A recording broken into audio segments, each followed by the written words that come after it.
Good morning, good morning, good morning, good morning. One more thing. I didn't get a chance seeing sit up there and doze off. I told you guys, man, I won't be able to get into my little room until later on. I might as well have fun. Seeing might as well talk shit one more last time. Of course, I got the names and shit in the title, but yeah, this video called one more thing, one more last thing. you know, yeah, get up in here, man. Get up in here, man. Hit that like button, man. Yeah, feel with one another, greet one another. Yeah, good morning, man. Yeah, go get some water. Go get you some fruit, man. Yeah, go check that right quick. I need you guys to sit up there, man, and get you some water and fruit. That's right. Glory to the game. Yeah, come on up in here, man. We just want to talk a little shit, put paint where it ain't, and say giving clarity and showing charity like we do. One more again. One more thing. One more time. Before I leave you, I gave the wholesome game. I gave the pimp some game. Now let me provide some motherfucking entertainment as well as some enlightenment. Yeah, it's a whole buffet for everybody. Yeah, you just get up in here. Sin just want to talk some shit. Before I leave you. Let me just put one more thing on your mind. Yeah, one more last time, man. Get up in here. Before I get started, y'all make sure that y'all go check out. I just got off the phone, with my Shot Town bro, Minister Jap. Y'all go over there, man, to Jap's channel. Going over there to Jap channel, man. Hit the subscribe and the bell button. You know what I'm saying? If you ain't over there messing with O'Shea Duke Jackson, go over there to O'Shea Duke Jackson. Check out O'Shea. A lot of y'all over here because of O'Shea, but some of y'all don't know nothing about O'Shea. So man, go to O'Shea Duke Jackson, hit the subscribe and bell channel over there, and also, as you know what I mean. After today, after this live, Sin gonna be gone for a while. So I want you to go over there and support my brother. Go support Freeze is it. FRE. You said no. No what?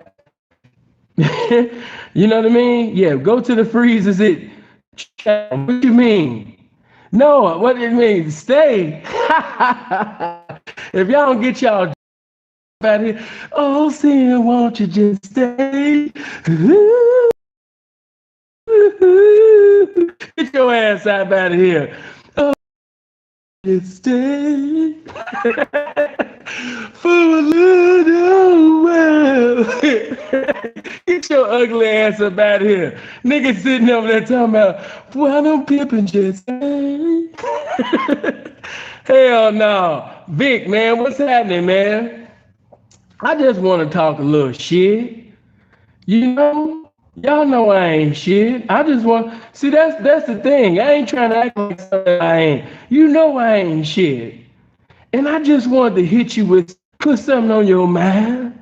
You know what I mean? Before I leave. Yeah. Everybody get to have fun. Seeing want to have some fun too. Yeah. That's all. Let the pimpin' talk some shit.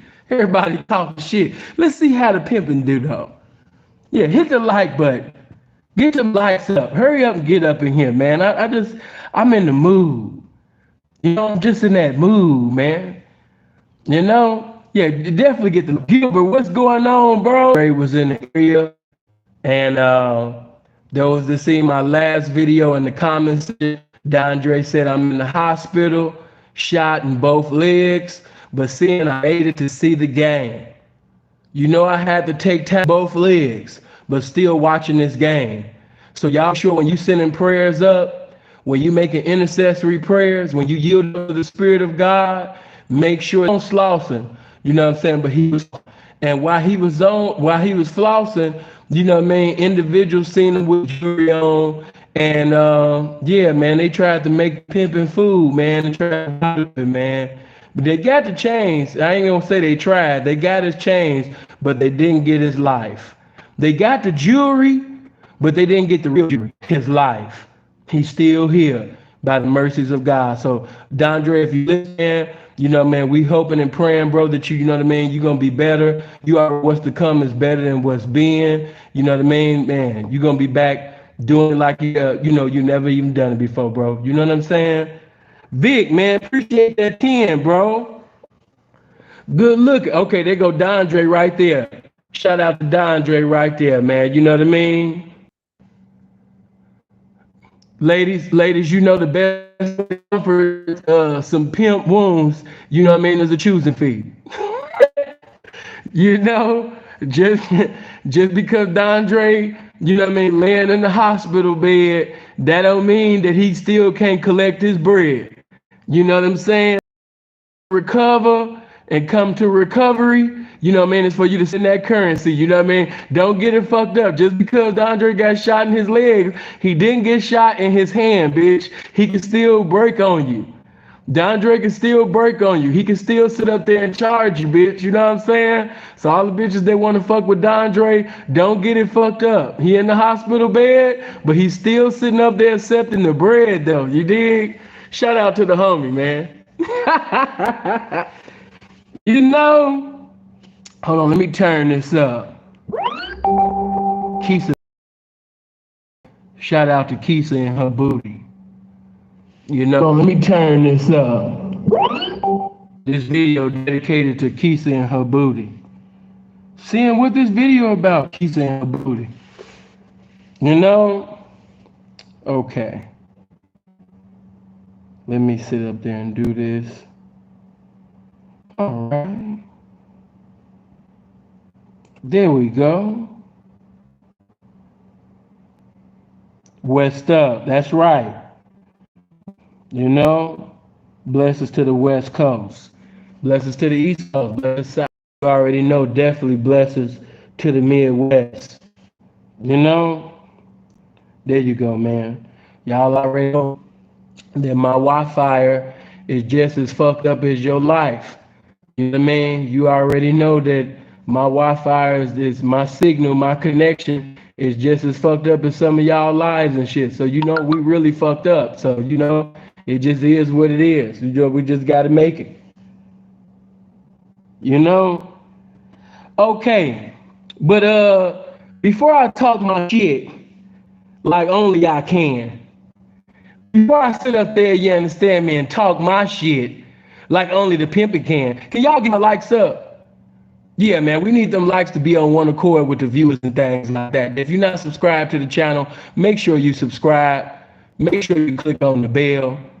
You know, oh, you just got in, bro? That's my nigga right there. Y'all check out his channel too. You know what I mean? Bro be doing the beats and shit. Got the cold ass instrumentals. You know what I mean? For a bitch mental. You know? Now, let's get into some things because as far as you know, the Danny Boy, Mary J. Blige situation that's all over the internet right now, actually that's old news. Danny Boy already said in his book, he already let that be known. I guess, you know, individuals didn't buy his book. You know, it kind of reminded me of Plies. They said they were talking about me on his last album. Guess nobody heard because nobody bought his last album. So that's probably why y'all didn't know that Danny Boy said it in his book, because nobody sit up there and bought his book. What city is this? You're looking at the city of Mississauga, located in Canada. You know, this is the Square One area. You know, you can see the Square One Mall. You can see, if I zoom in, you'll see people running, cars. So that's why Sin don't have no business, you know, situation, because neither, you know, two guys that are not living a gangster life, you know, as you know, Sin always stand in areas, man. Do you see Crips and Bloods? Do you see GDs and BDs? Do you see niggas selling CDs and DVDs outside? You know what I mean? Do you see, you know what I mean, Vice Lords and Blackstones and things outside? Do you see any of that going on? No, you do not. You know, so I'm not gonna give you an image like, man, it's just so hard every day. You know what I mean? When I come outside, man, you know, it's a struggle. No, it's not. You know, it's never a struggle to get to the bank, sir. To go foods. It's never a struggle, you know what I mean, to go out. No, it's not. You know? No, I'm not a YouTuber, you know, but you are a real life bitch. I'm a fake pimp, but you're a bitch though. And because you're goofy and you certified, I'm gonna let you go. There we go. Somebody might be like, man, that's my reply to that. I actually said Gilbert. I see my brother Gilbert up in here. Gilbert said that when Tommy was here. He was like, man, I think he said you're a fake pimp. Right, I'm a fake pimp, but you're a real trick though. I am a fake pimp, but you're a real trick. As long as we have that understood, you know? But anyway, let's get to this, man. As you know, everybody's talking about the whole Mary J. Blige and Danny Boy situation, and I'm not gonna lie. The first thought that I had was, you know, I don't even know why we're talking about this because nobody's gonna give, you know, Mary J. Blige the same attention, you know what I mean, that they gave R. Kelly. They're not gonna give Mary the same heat that they gave Robert. You know what I mean? It's not gonna be the same heat. They're not gonna sit up there and criticize and minimize, you know what I mean, Mary J. Blige the way that they did R. Kelly. No, they're not. You know, it's not, no. It's two different things to people. You know, if social media is not telling you to attack an individual, people won't attack. They don't have their own minds. You know, so just keeping that thing all the way 100, I knew that once people found this out, it wasn't gonna be no, oh my God, how could you, Mary? I'm listening to your music. Mary J. Blige is counsel. We counseling Mary. They're not gonna counsel Mary. That I do want to lay on you. Hold on. Bill, man, I appreciate Bill. Oh, I didn't even see that. Shout out to Diane, baby. You know what I mean? With the little PayPal. Shout out to you. You know, those that know the Death Row days, you and I know that Danny Boy, even back then, you know what I mean, actually looked like a grown ass man. Like, just think back, you know, some of y'all don't know Danny Boy, but just think back from the Death Row days of when Danny Boy was a damn teenager. Danny Boy didn't look like no little ass boy. Matter of fact, let's hear what Danny Boy got to say. Let me let Danny Boy tell it. And shout out to the homie, the Art of Dialogue. I want all y'all to go subscribe and go click on the bell, and I mean the subscribe button and the bell over there. The Art of Dialogue is the channel that you want to go to for the best Tupac content. If you're a Pac fan, you want to go to the Art of Dialogue and click on the subscribe and bell button. The Art of Dialogue has the best content. So when you see all of these individuals, you know, sharing Danny Boy speaking on Mary J. Blige, just know that it came from the Art of Dialogue. That came from the interview that the Art of Dialogue is doing with Danny Boy. I told bro to make his Art of Dialogue, you know, the letters bigger so people will know that it's you. Hold on. We gonna be here for a little minute, so let me let y'all hear exact, because some of y'all might not heard it. So let's go back a little bit.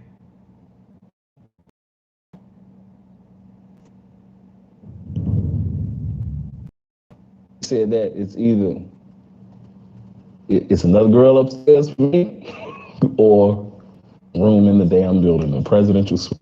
Puff Daddy Baby Mama Misa, right? Yes. I can't really say who came up with that idea, but again, like I said, I knew Suge was in talks of getting Pac out of jail because we were going to visit him. While you was in New York for the Source Awards, that's the first time you met Mary J. Blige, Puff Daddy Baby Mama Misa, right? Yes. Tell me about that. Yeah, so I met after the award show. We went up to the room At what hotel that it was. The Suge would always have the. This is Danny Boy talking in the interview with Art of Dialogue, letting you know that he had sex with Mary J. Blige when he was a minor. Biggest room in the damn building, a presidential suite. And I was in the room, Suge on me. He said, come upstairs for a minute. And my god brother was there with me. He said, come up by yourself. When he said that, it's either it's another girl upstairs for me, or somebody probably finna get their ass whooped upstairs, something. I don't know what's going on. So I'm like, oh man, here we go. I get up to the room and it's a table full of girls sitting around the table. And they all eating, everybody eating, and they ordering food, and some of the homies are in the room. And Lisa's Puffy's baby mother, Devontae's, one of Devontae's baby mama, I think Casey's baby mama was up there. No, it wasn't. It was Devontae's baby mama and Mary and a couple other chicks that was at the table. And we talking and we drinking. And, you know, I'm kind of excited. Again, I'm from the west side of Chicago, and who doesn't look up to Mary J. Blige as, like, you know, one of the queens, you know, of that time. She's the queen of R&B at the time, at least in the hood. And we up there chilling and drinking. And I think after I left for a little while, we was talking, I left out, and Suge called me back up to the room. He said, come back upstairs, me and old girl wants to leave. What the fuck is old girl? I'm thinking one of the other girls that was at the table. And I get up into the room, Suge's in his room, and he's just sitting on the bed with a sheet wrapped around her. You know, you kind of see like a nice body, and she got this sheet wrapped around her. Misa used to be pretty as hell back in the day. And Mary's couch. So I know the girl that he in the bed with don't want me. So I went in, he closed the door and shit, and I sit down and I start talking. And somebody knocked on the door. She ran and kind of jumped behind the couch hiding. I'm looking at her. And she make sure that's not okay. You know, and I'm like, oh man, I don't care. I don't care who you is. Better not, you gotta be running and jumping and did it. But she was actually talking about KC. She was thinking that KC she had like this postpartum type, you know, the shit that people in the army probably go through when they hit bangs. Like when it came to KC at that time. You know, and she's sitting on the couch and shit. And I'm like, you know, you ain't got to worry about him. You know, it's straight. You did it like I'm 15, 16 years old. And on the couch. And I'm sitting on the other end, and she laid down on the couch and put her head in my lap. I'm like, damn. He can't be talking about Mary was talking about she wanted me to come back up here, and now she's on my lap. And I'm sitting there and I'm wondering, I'm like, okay, what is this gonna end up to? And she stayed a couple more hours. And we decided to go in the other room because it was we went in another room and lay down. And she lay down with me, and she kind of like backed up against me, and every time she backed up against me, I would move away and shit, you know. And from that time, I had an opportunity to go out to New York and visit her a couple more times. But, you know, that's why I was kind of confused when I heard Kurt saying that Mary was pot girl. Because at that time, she was my girl. At that time, I'm 15, 16 years old, and she flying me in to see her. And you know what it is when a girl back up on you, you young and shit, and I'm trying to show her that she ain't phasing me. I'm hard as goddamn. She's backing up against me. This Mary J. Blige. And like next to the guy, I mean, you know, I don't even know if you're supposed to say you had sex with people on camera. Anyway, whatever. I'm not quite sure, but relations. Yeah, we had relations. That's a good way.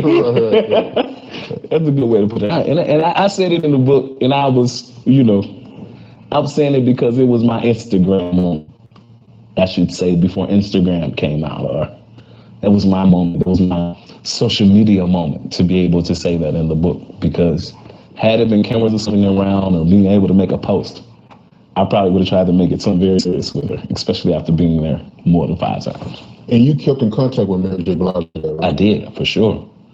For sure. She would fly me in sometimes, and I'd fly down to see her. And my last time seeing her in New York was when I was on my way to work with Devontae in Rochester, New York. Well, she wanted me to go down to New York to work with Devontae. Devontae went in the basement. I think it was Missy and Tweet. And my. For those that saying that he lying, everything that Danny Boy is saying actually goes according to that time. And honestly, just to keep it 100, I don't think that he's lying. I don't think that he's lying. Because this is not the first time. Not only has he said it, and if he was lying, especially with the volume of it now, the man Mary would have, ceased and desist. She ain't done none of that shit. Like, Mary know that, that this actually happened. I don't think that he's lying about sleeping with Mary J. Blige at all. Just like he said that he hit it before Pac hit it. Hold on, let him finish. I probably would have tried to make it something very serious with her more than 5 times. And you kept in contact with Mary J. Blige after? I did, for sure. For sure. She would fly me in sometimes, and I'd fly down to see her. And my last time seeing her in New York was when I was on my way to work with Devontae in Rochester, New York. Tell me about that. Well, she wanted me to go down to New York to work with Devontae. At this time, Devontae was running the basement. His crew was called the Basement, and they were down in Rochester. And he had Timberland and Magoo, Missy. Missy was a part of the group Sister. I think it was Missy and Tweet. And my boy Genuine. Shout out to Genuine. He had all those artists down there, and I just went down there to do some records with him and had an opportunity on my way to fly down there to stay for about a month or so. Mary kind of tricked me. She tricked me when I missed my flight to go up to Rochester. I flew into New York, and I was supposed to fly. I'm listening to this shit, but I can't lie. Like, Danny Boy gay as hell the whole time. Like, the way he even smiling and laughing, like, I actually fucked.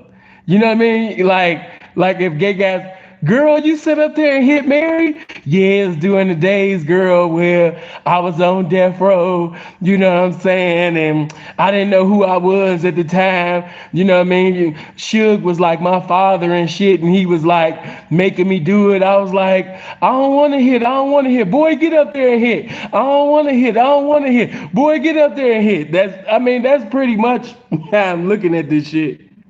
Out to Rochester, I stayed with her that night.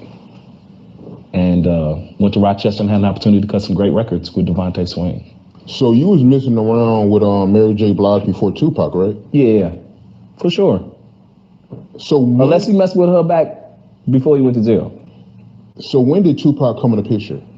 Pac came in the picture a little bit after the Source Awards. Yeah, I'm talking about like Mary J. Blige. Like, how did I think that was like, when Pac came around and got out of jail, everybody wanted Pac. All of the girls wanted him, everybody wanted to be around him.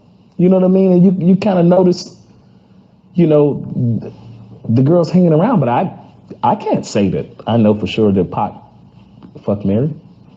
I can't say that for sure. Did you hear about it? Nah. If they did, and I wouldn't put it past again, because she'll kind of like, connect me with him. So did he connect Pac with it? He probably did. They wasn't gonna tell me though, because I'm sure in my little feelings, or I would have been in my. Wake that ass up early in the morning. I don't think that he's lying. That's just my opinion. I don't think that the man lying at all. I mean, you might think that he lying, but no, I don't think that. I don't think the man was lying with that one. No, and honestly, just to keep it 100, you know what I mean? Of course, if you're not a death row, if you wasn't into death row back in the day, then of course you probably would think he lying. But at that time, man, you know, Danny Boy, you know what I mean, was, you know, around Suge. Suge had niggas that didn't even have an album out looking like they had platinum albums out. You know, niggas always trying to compare Puffy with Suge. Man, Suge had them niggas looking like stars. Suge had Danny Boy as a teenager riding around in foreign and customized jewelry and shit, tailored suits and shit. So just to keep it real, honestly, in my honest opinion, I don't know if Mary knew that he was a minor. That's just the, see, that's the question that wasn't asked. In Art of Dialogue, you know you my homie, but yeah, you should have asked that question. I don't think that Mary knew that Danny Boy was a minor. That's just my opinion.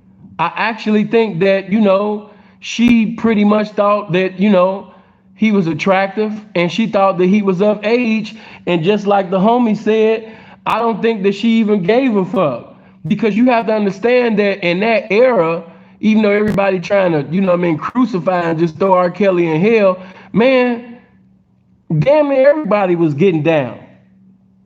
You know, I'm just keeping it 100. From, you know, your favorite groups, your favorite solo artists, your legendary artists, they was all fucking, not all, but it was a good percentage of the population, man, that was fucking with minors, man. So, of course, everybody put the spotlight on the men, but even the older women, man, you know what I mean, was messing around, you know what I mean, with young guys. And just to keep it real, a 24-year-old bitch fucking with a 16 or 17-year-old nigga, that's not in the hood, that's not really a big thing. That's something to squares. And of course on social media, because everybody's like high and mighty and self-righteous. But in the hood, a 17-year-old, hold on, a 17-year-old fucking a 24-year-old, that ain't shit. That ain't shit. Any nigga that ever fucked with older bitches will tell you that that ain't shit. Come on, man. I told you guys when I came to Vegas, my first piece of pussy when I came to Vegas, you know what I mean? I was 21. She was 52 going on 53. You know. Now, notice this. This is what I mean when individuals have a narrative that they want to support. Nobody's gonna say, you know, Sin was 21, you know, having sex, you know, with his grandma's friend that was 52, that looked like she was 29 and 30. You know what I mean? And we still cool to this day. Still got love for her. She don't like my lifestyle, but I can ask that woman for anything. You know what I mean? She married and everything, but she ain't gonna see me fucked up. Now, you know, at that time, man, I was 21 years old, fresh in Vegas, green as hell, fresh from Chicago. And if you ask her, well, of course she ain't gonna, you know, let that be known because that's under the wraps. But, you know, I just had to have you. You know, I just had to have you. You know, it's morally wrong. How the hell is it morally wrong? You know what I mean? I was 21 at the time. You know, it was what I needed. Oh, man.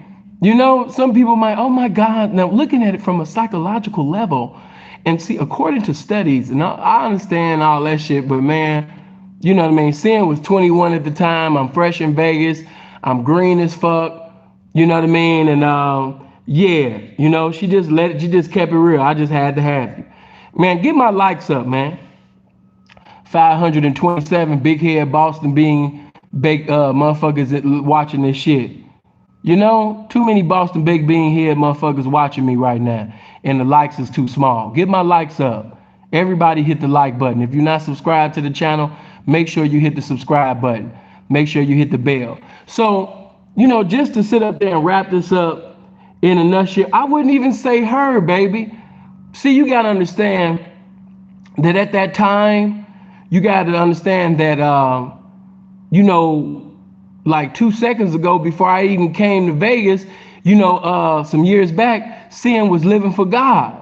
So, you know what I mean? Once I backslid and came into the streets, of course, I wasn't sexually comfortable yet. She was used, as a great vessel, you know what I mean, to, get me there, to be sexually comfortable, you know? So, people can give their opinions and pass their judgment and things like that. But just to keep it all the way 100, man, I appreciate that time, because that time was a blessing to me. Because just like a lot of you young niggas think because of the size of your dick, that you be doing some things. Because that's just what most of us think, you know what I mean? Start looking at your dick like, man, I'm in here killing shit. And truth is, you ain't doing nothing but moving walls around. You ain't doing nothing but moving shit around, but that bitch still ain't coming yet. You don't know what you're doing, And it was through her that not only did I get sexually comfortable, but I got game, So I understand what you're saying as far as the morals and all of that shit like that, but hey, it is what it is. Plus I was 21, so it really wasn't that bad, baby. Hold on. Oh, bro, you ain't had to delete that. You know what I mean? He said why Kwame wasn't in the title. It's because I just wanted to fit that last title at the end. I had to put that in. Bro, got you. But I seen your comment. 17-year-olds are not mentally equipped to handle the emotional mental debt required handle for sexual relationship, let alone with someone who's much older than them. I'm gonna just say this to you, because that's not my debate. That's not my thing. But at the time, man, you in the music industry, you on Death Row Records, you having it your way, you riding around in foreign countries, around Suge Knight, you around Bounty Hunters, you around, Mob Perus. Like, I hear you, but man, he's 17 years old. He from the west side of the Chi. He never had nothing. He on the West Coast with palm trees. You know what I'm saying? Living his life. You know what I mean? Getting his dick sucked and fucking. Hey, it is. I hear what you're saying, darling, but I'm just, keeping it according to that time. And honestly, I don't think Mary knew that Danny Boy was 16 or 17 years old. I don't think she knew that. And honestly, in that era, it really wouldn't have been a big thing anyway. Facts. But let's move on. But yeah, I think because of Danny Boy's appearance, I think that Mary thought that Danny Boy was older, than what he was. That's just my opinion.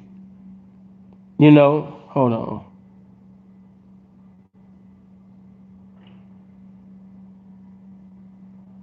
Why did he wait until now? No, Katrina, he didn't wait until now. He been saying this. Danny Boy been saying it for years. It's just that the story went viral this time.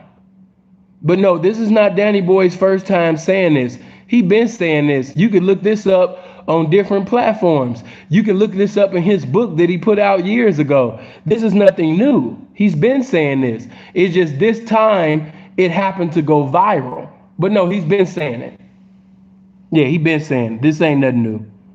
But yeah, I don't think that Mary even knew. Honestly, I don't.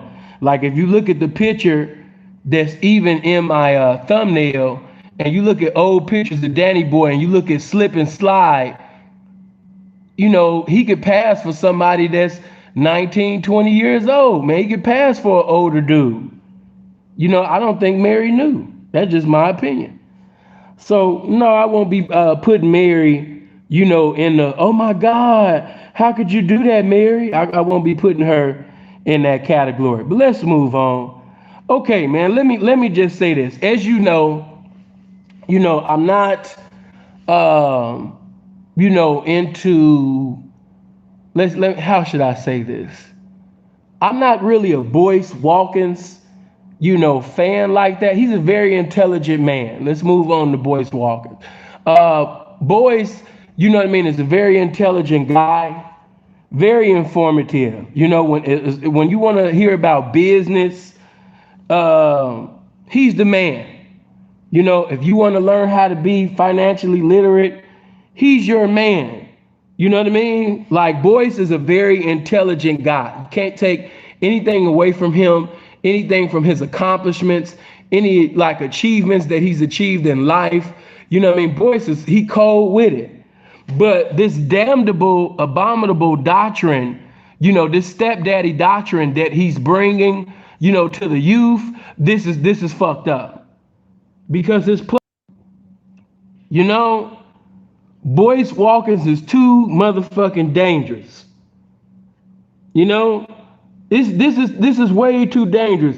And shout out to Minister Jap, because Jap been going in. Jap been sitting over there really going hard, you know, on Boyce. And I just wanted to give my 2 cents. I ain't gonna be too long, you know, but this is a very damnable, abominable doctrine that Boyce is sitting over there imputing and transmitting and depositing into the minds of impressionable minds of the youth. Niggas that don't got no daddy. Niggas that actually go to YouTube looking for daddies. Niggas that actually go to YouTube looking for daddies. Niggas that's sitting on watching Facebook and listening to the things that Boyce Watkins is saying and influence on them. You know what I mean? This is a fucked up doctrine, man. This stepdaddy doctrine that Boyce is coming up with, this is fucked up. You know, now what I will say is all children are a blessing. I want all the young people to listen to me. All my young niggas listen to me. Get my likes up. The youth need to hear this shit that's saying. Yes, I'm roasting. Yes, I'm gonna talk shit. But yeah, y'all need to hear what the fuck I'm saying. Everybody hit the motherfucking like button. Get them notifications out there. Send it to your nephew, your son, your little cousin. Let me just say this. Children are a blessing. All right? But just because children are a blessing, that don't mean that you sit up there and get into a motherfucking battleship that you think that's a relationship with this woman and start taking care of somebody else's kids. All of this moist ass shit that Boyce Watkins is talking about, man. Listen, man, he's a specialist at speaking on business. That's what he needs to stay. He needs to socialize on things that he specializes on. Because a guy that actually waited, like this motherfucker was on some Jacob shit. He was waiting on the bitch 1,000 years to marry her and all of this shit. And let me just say this right here. I know y'all gonna get angry, but let me just throw this in there, you know, before I get on, you know, with Kev, because I'm gonna speak about Kev, you know, here and there. But let me just throw this in even with Kev. It's no disrespect to what Kev is talking about, but this defeats all of that. Now, according to the standards that you guys have been taught what a high value man is, isn't Boyce Watkins a high value man? Let me wait on y'all. Let me see if we gonna keep this shit real this morning. Wouldn't Boyce Watkins be classified as a high value man? He's a high value trick to me. He's a high value trick to this game. But isn't Boyce Watkins a high value man according to the standards that you guys were taught? Okay, so I'm here to tell you that, like the fuck I've been telling you motherfuckers, because you should have been listening to Sinful the P.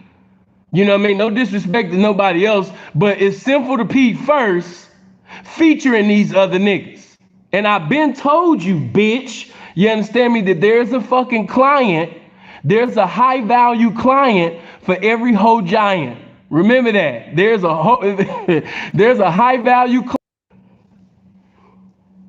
Meaning, bitch, it don't matter if you as big as a stage or even old in age, there's always gonna be a population of motherfuckers that's willing to trick on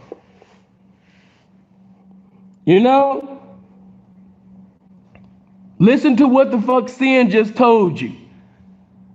It don't matter if you big as a stage or old in age, it's always gonna be a population of Boyce walking ass niggas that's willing to trick on your motherfucking ass, bitch. Sin been lacing you dumbass motherfuckers with game, but you ain't listening. You understand me? Bitch, you could be as old as Methuselah and still be checking it out his motherfucking ass. What did I tell y'all? A motherfucker dick can be hard, but he brain dead. It don't matter how much education he got, how much accumulation he got. A trick is just like somebody that's strung out on crystal meth and heroin, bitch. When that nigga want his fix, all that education, heroin, bitch. When that nigga want his fix, all that education stuff, all that high value shit, bitch, all that shit go out the window, bitch. And he can sit up there and get broke just like everybody else get broke on. You know? High value men with high value, and I'm not disrespecting the high value men, the things that y'all been taught what a high value man is. Shout out to Kev. I hope Kev get 10 million subscribers. Blessings to Kev. But what sin is teaching you, that bitch, it's some motherfucking bitches out here that's fat as fuck, old as fuck, out of shape. You know what I mean? Bitches then gave they pussy away to damn near everybody. And it's still a huge population of Boyce Watkins ass niggas out here that's willing to take care of these bitches. Facts. As long as you got niggas out here like Boyce Watkins, you know what I mean? A bitch gonna always be taken care of. You know? As long as there's a population of Boyce Watkins ass niggas out there, bitch, you gonna always be taken care of. Your bills will always be paid.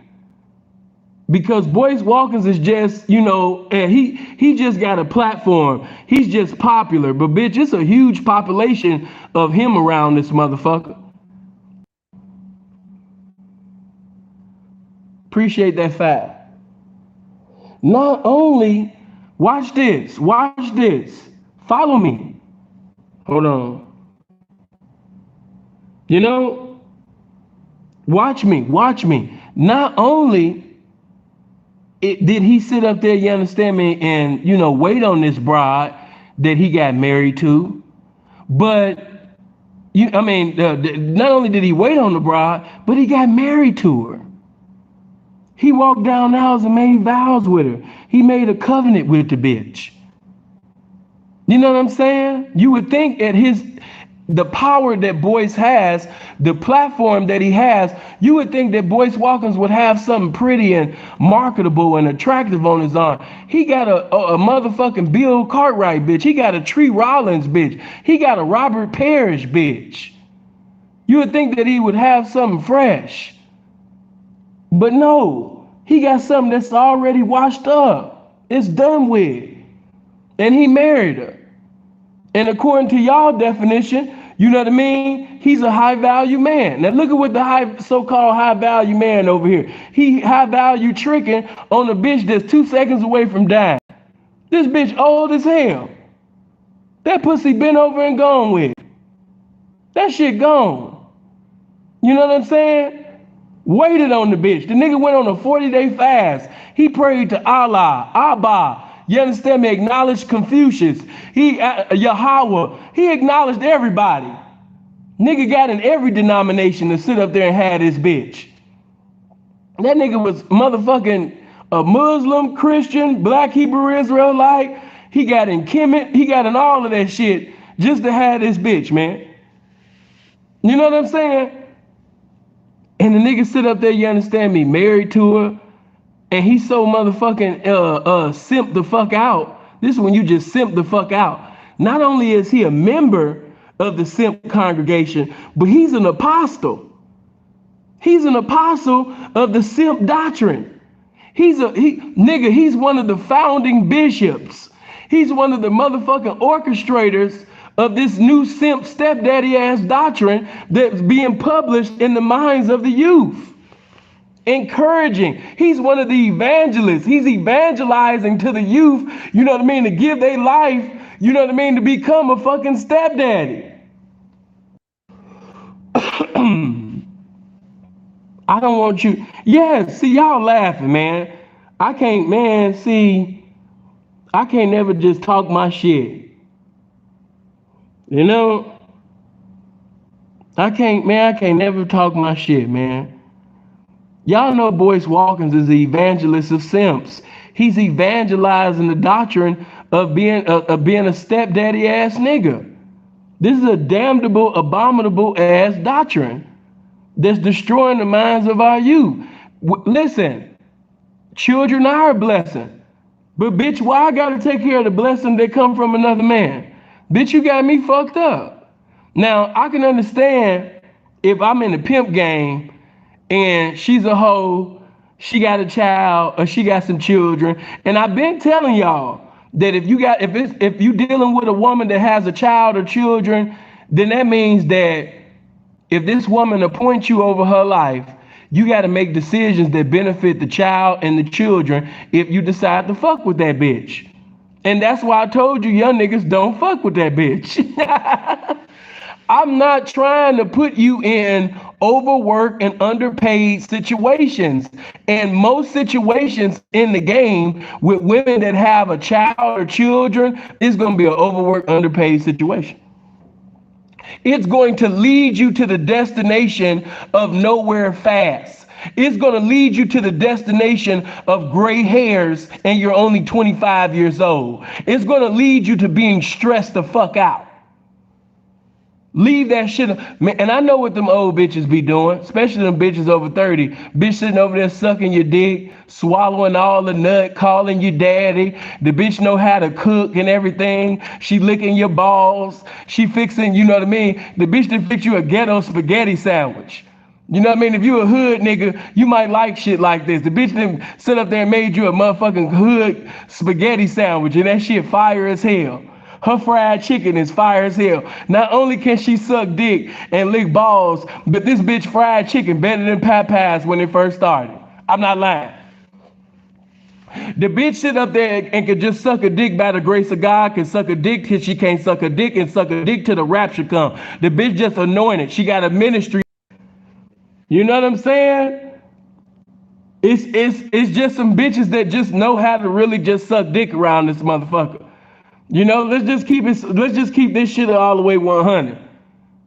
We just gonna keep it real. We just gonna keep it real about this dick sucking around here. So y'all don't wanna keep this shit real. It's some bitches that's in their 30s and 40s, and I don't care who died in the family. I don't care who brother got killed. I don't care who cousin just got 20 to life. When that bitch suck dick, all that shit don't even matter. Do you hear me? Seeing my cousin just got 20 years, man. This bitch sucking my dick right now. You understand me? Brother just got ran over by a cop, man. This bitch sucking my dick right now. You know what I mean? They sitting over there about to take a nigga to prison over child support, man. This bitch sucking my dick right now. You know what I'm saying? And some of you niggas cannot stand up to the head. It's some bitches right now. You know, listen, you got bitches who got state head and you got bitches that got federal head. Okay? And some of these young bitches, they cool. There's some young bitches out there with that federal shit, but it's some young bitches out there, you know, they with the state. They really ain't gamed up like that. But the older bitches, they got that federal. They got the federal head. All right? And you young niggas is not able to stand up to the federal head. You not. Cause she about to smack all on you. She about to smack all on the balls. Then she about to call you daddy. You a young nigga. You like, man, let me go sit up there and go sell some drugs, man. Let me go get a job or something, man. I gotta take care of this bitch. You see, you young niggas like, man, if anybody sit up there and say anything to my woman, man, I'm killing everybody. Let my mama disrespect my bitch. You know what I'm saying? I'm gonna smack the shit out of my mom. I don't give a fuck about it being, you know what I mean, at the family reunion. On Chief. On everything I love. Let my mama sit up there and say anything disrespectful. This bitch got that washing right, bro. Like I've been saying for years, she got that washing machine. You know? Bitch done sit up there, you understand me, and suck my dick so good. Suck these balls so good. You understand me? You know, now nigga ready, man. I know some of you gangsters like, now, man, what you gonna do about your case? You know what I mean? You facing all of that time, man. What you gonna do about affording a lawyer? What you gonna do, you know what I mean, about this baby mama situation? What you gonna, nigga ain't worried about all of that. You know? It's some older bitches out there that will make you, you know, forget all of that. And that's why I'm telling you, leave that alone. It's a reason why that bitch got all of them kids. And you niggas know what I'm talking about.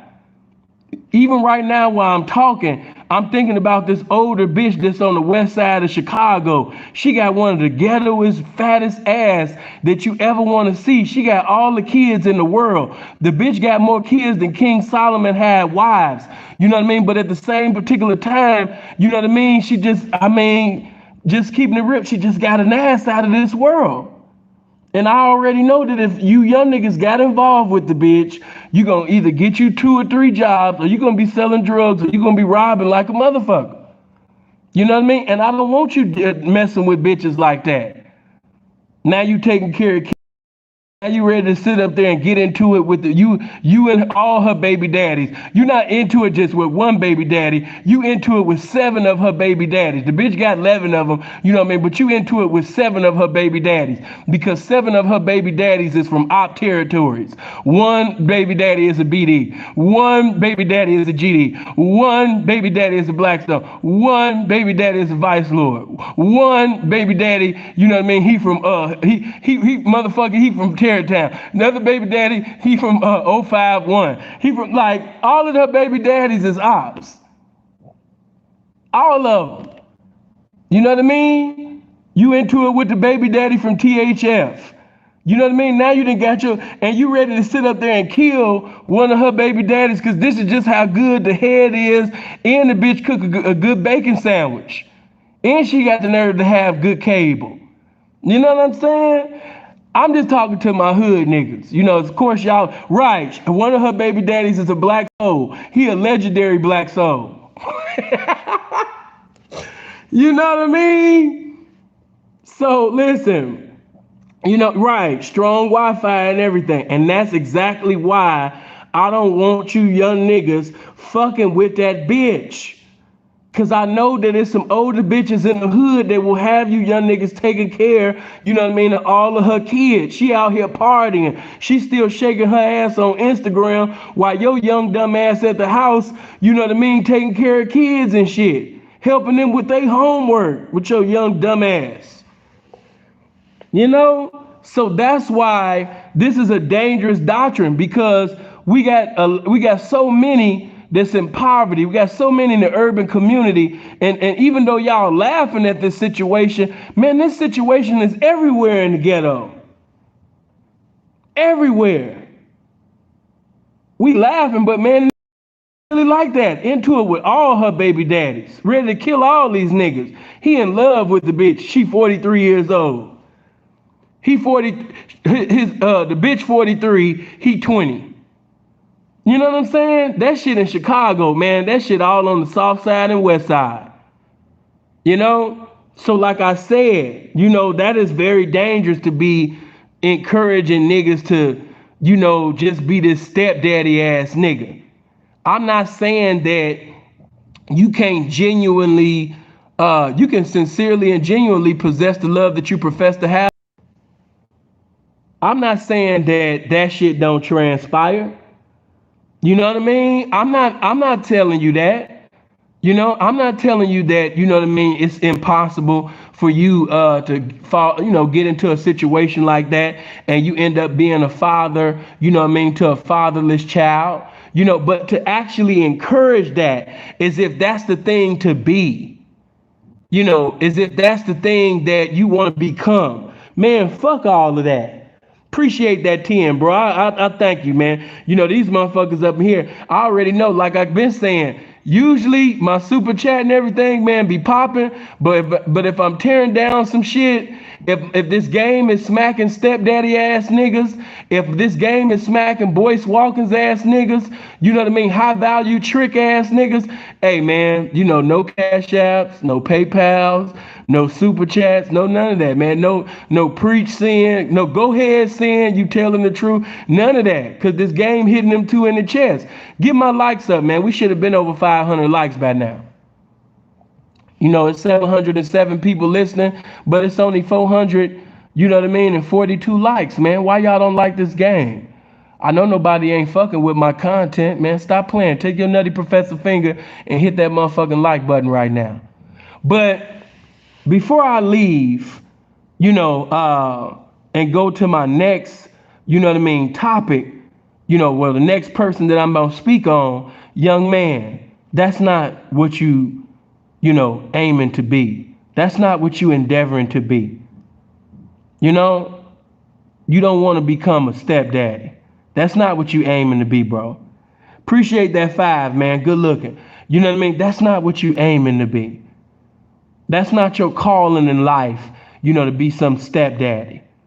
You know, and before I leave, I just want to remind you, bro, appreciate the 10. Good looking.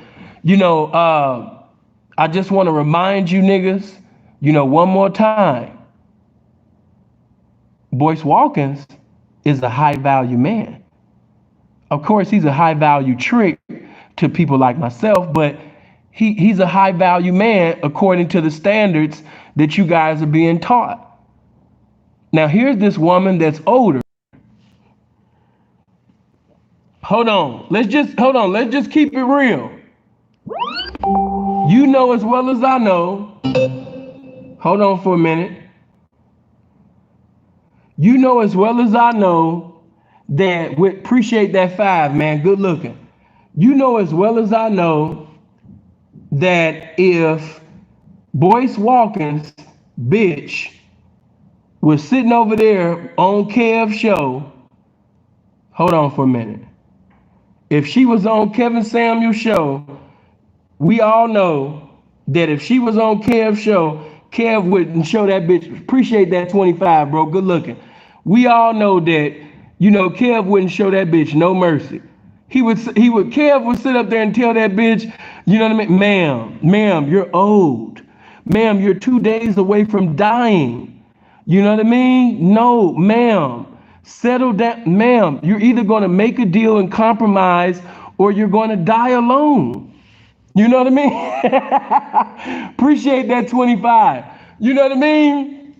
Kev would have told that bitch, you know what I mean? Ma'am, you're 2 days away from dying. You know, ma'am, no. You're going to have to accept a average guy or die alone. You're going to die, you old ass bitch.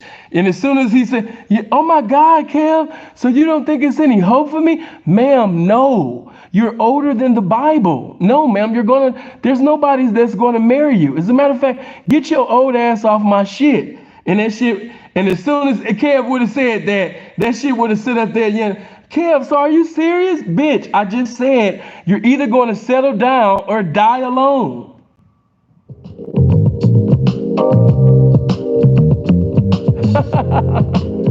Yes, I don't know what the fuck, what in the French toast is her problem?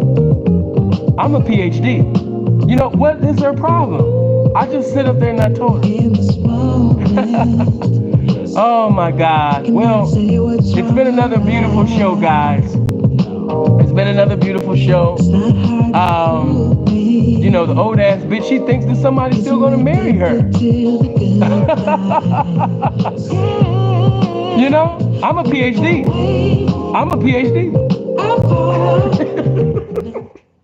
You know what I'm saying? I'm just keeping that. He would have told that, you know, bitch, you know what I mean? Bitch, get your old ass off my shit. The bitch would have been like, Kev would have been like, is anybody proposing to you?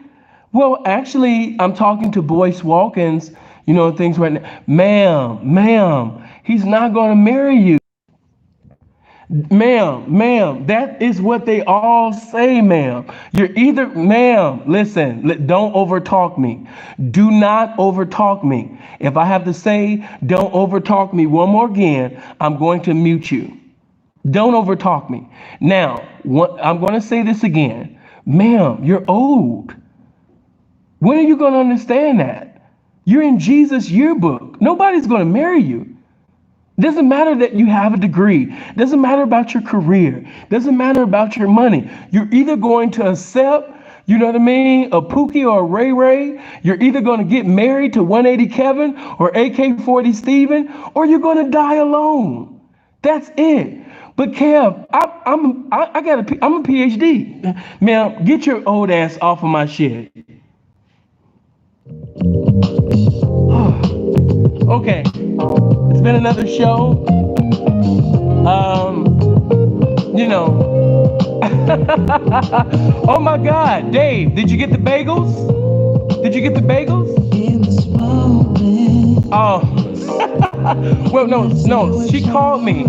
She called me at 2. She said she wanted to go out. We're gonna go out and have a Danish. Yeah, we're just gonna have a Danish. About 2-ish.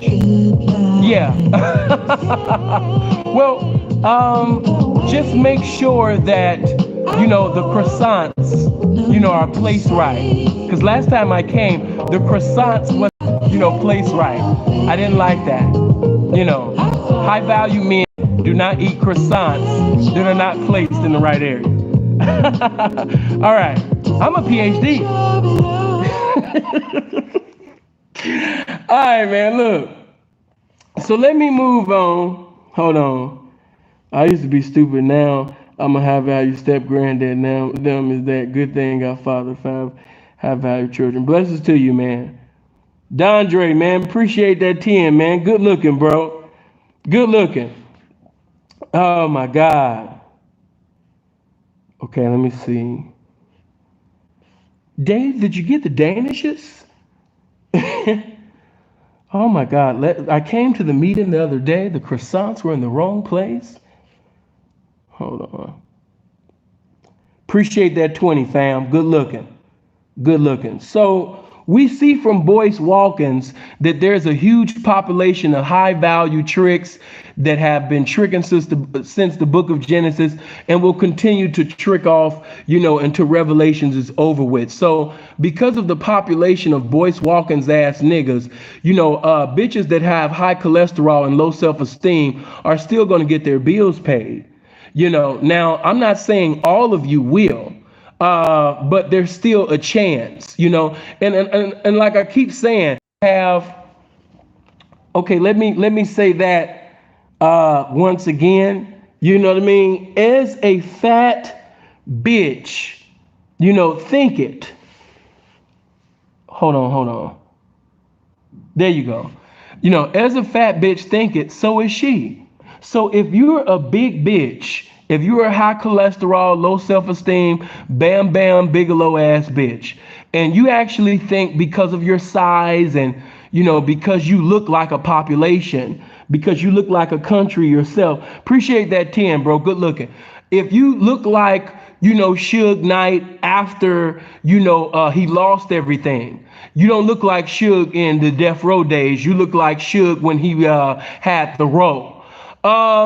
You know, if you think that you can't have a high valued man simply because you're the size of 2 men, you know, now, and I'm not going to deny the fact that that is a hindrance. Yeah, that is a hindrance, bitch. Like that second arm that you have, you know, in your armpits. Yes, that is a hindrance. I'm not going to lie about that. We're not going to lie about that. You know, you're light skinned and you have a dark skinned neck because of how big you are. You're light skinned and you have dark skinned thighs. You know, your inner thighs are dark, you know, because of how big you are. You have, you know, an odor in the back of your knees. You know, there's an odor proceeding from, you know, the back of your knees. I will say that this will hinder things in life, but even you, even as big as you are, even with your, you know what I mean, your neck looking the way that it does, I will still tell you that, you know, there's a trick out there for you. Appreciate the 10, bro. Good looking. There's still a trick out there for you. And so I'm not going to allow these dating coaches and these guys on YouTube to just tell you that it's impossible. Now, it's not you know, the likelihood of it happening is still slim to none, but it's not impossible. You know, as big as you is, you know, and even though you look a fool, and even though you're more handsome than I am, you can still, you know, find a trick to trick on you, a high value one at that, you know, because smart people do dumb shit every goddamn day. It's billions of people out here in this world. And if you can't find one trick out of all of these motherfuckers in the world, then bitch, you're a lazy motherfucker. And you deserve to be in that circumstance that you are in. But with all the people in the world, you mean to tell me you couldn't find, you know what I mean, one trick? Or there's still a trick out there that would have still tricked off on your polar bear looking ass. You know? Hold on. Let's, there we go. There we go. Yeah, there's always a trick, man.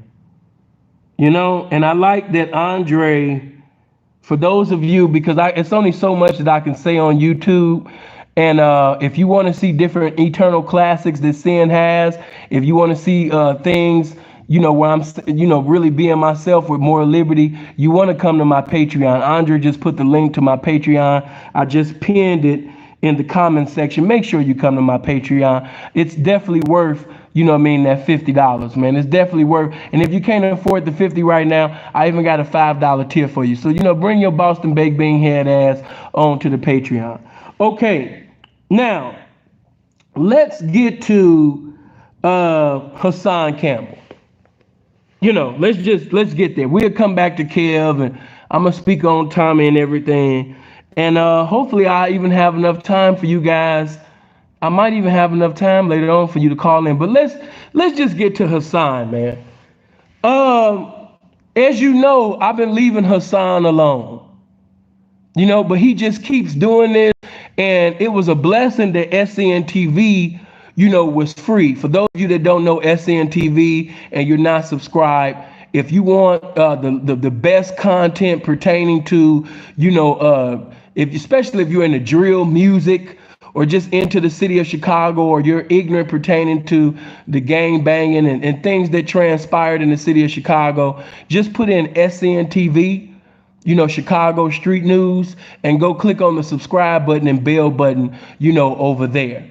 But when, you know, SCN was out, I liked it because I, you know, even though I was leaving Hussan alone, because, you know, I mean, he had got too big. And the thing was, by him having all of those weirdos over there, if I say anything about him, I know that he'll send them weirdos to flag and all of that. Because if you put my name in, it's people that's talking crazy and lying on me and all type of shit. But one thing all my people know is that I'm never going to tell you to flag one video. We don't believe in that over here. So, you know, Hussan, you know, wants to keep on speaking on the city of Chicago. And it's getting to the point now where he's just saying anything and everything, you know, and he's saying it, you know what I mean, for shock value. And what I don't like is, this is somebody who had a relationship with African Bambaataa, you know what I'm saying? Somebody who, you know, wants to keep making shit up and telling you guys that, you know what I mean, he was young and, you know, he was 12 years old and all of that type of shit.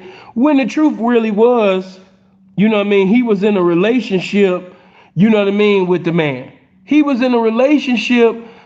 It's pretty much the pioneer of hip hop was also a pioneer of Hassan's booty hole.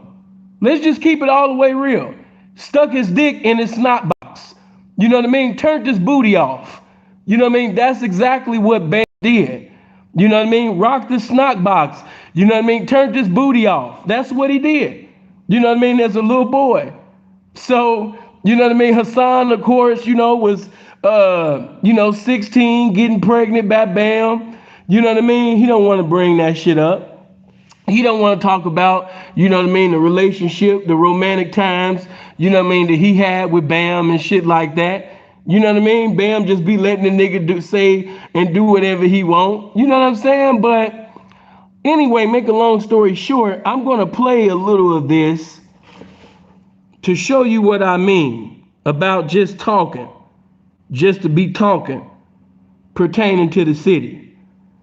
Some of y'all like, he got pregnant. Yes, I told y'all Hussan Campbell was the original Brenda's Got a Baby. You know what I mean? See, y'all thought that Brenda's Got a Baby was originally about a girl. It was really about Hussan. But, you know what I mean, Pac had to switch the lyrics up because nobody wanted to hear about a 16-year-old boy getting pregnant by the pioneer of hip hop. So Pac switched it up, you know what I mean, about this little bride. But Hussan is really the original Brenda's Got a Baby. All right, but hold on. So when you hear that song, when you hear Dave in the song in the beginning, hey, hey, hey, hey, hey, then you hear the bitch,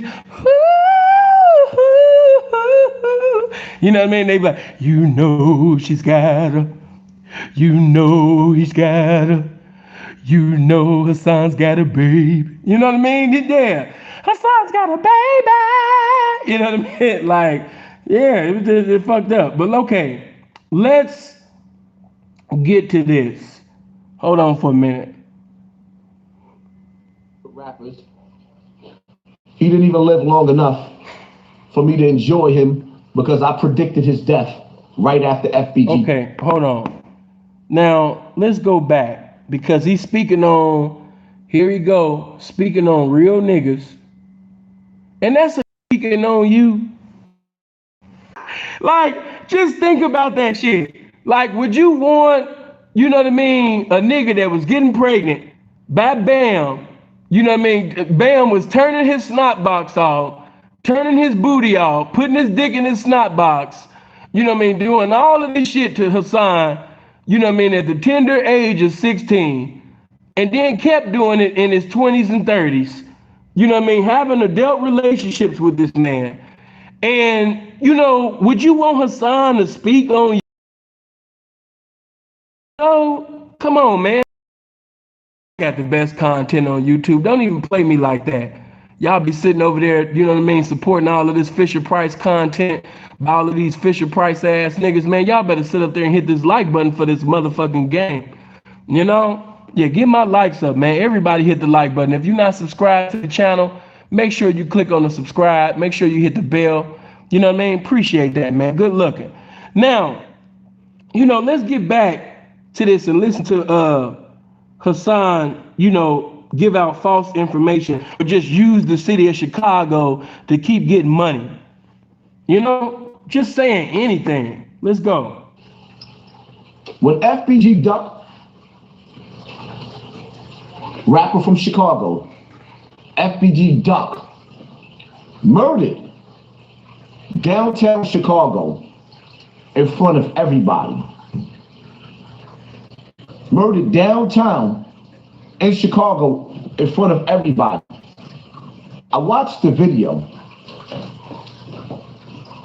The police let the brother bleed out on the floor.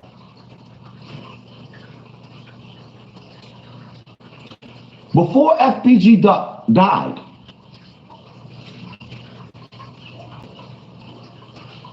he made a video trying to stop gang violence in Chicago. He made a video trying to stop gang violence in Chicago. Him and young King Vaughn. Him and King Vaughn had a sit down.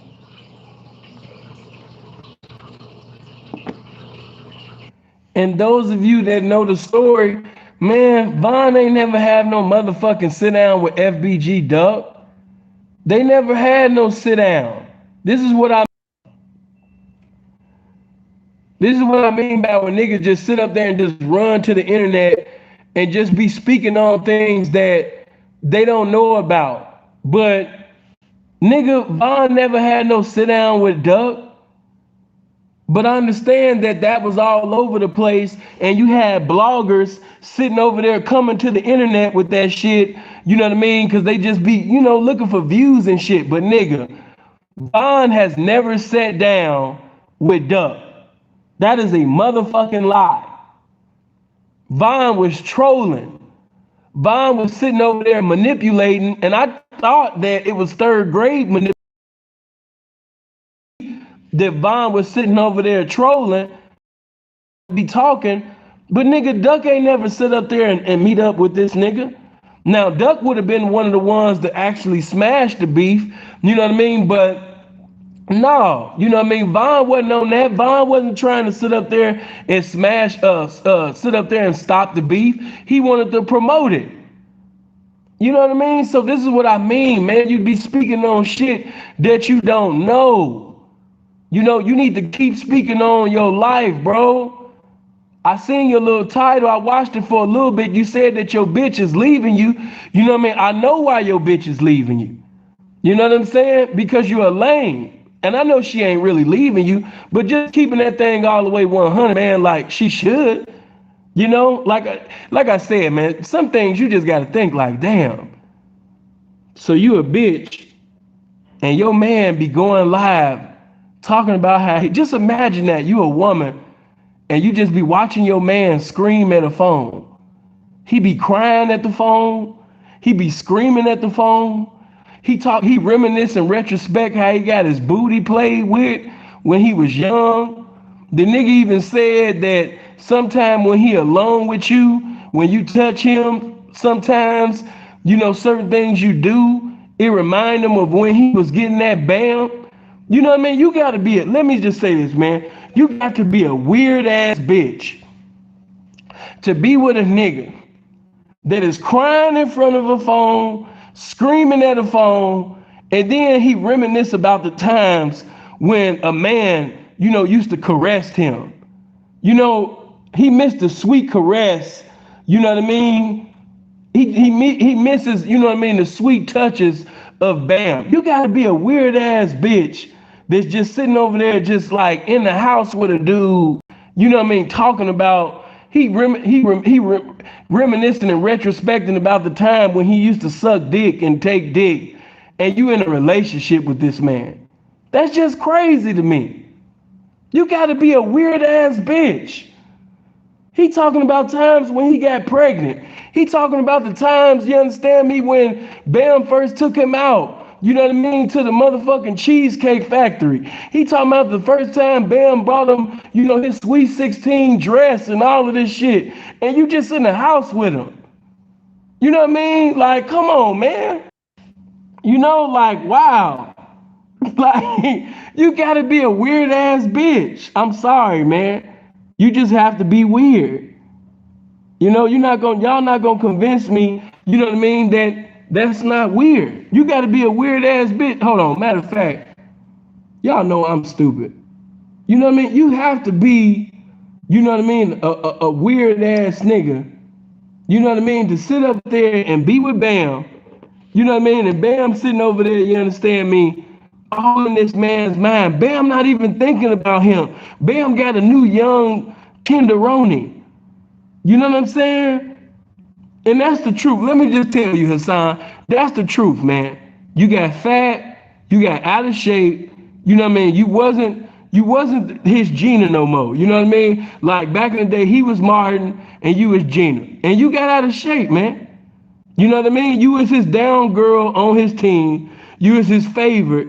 You know what I mean? But you got fat. You got out of shape. You know what I mean? He was expecting when you came out of prison to be right. And you came out of prison looking like a fat bitch. Bam was like, man, what is this? So Bam ain't want to fuck with you no more. And you ran your ass back to the internet, you know what I mean, to slander this man's name. Ain't want to fuck with you no more. Now everybody got to feel your wrath. They got to feel your hatred. Now you got to speak on the city of Chicago like you a real nigga and, cry and all of this goofy shit, all because Bam ain't want to fuck with you. All because Bam told you if you keep the baby, he ain't fucking with you. You know, and you had that baby so bad when you got pregnant. Come on, man. That shit just weird.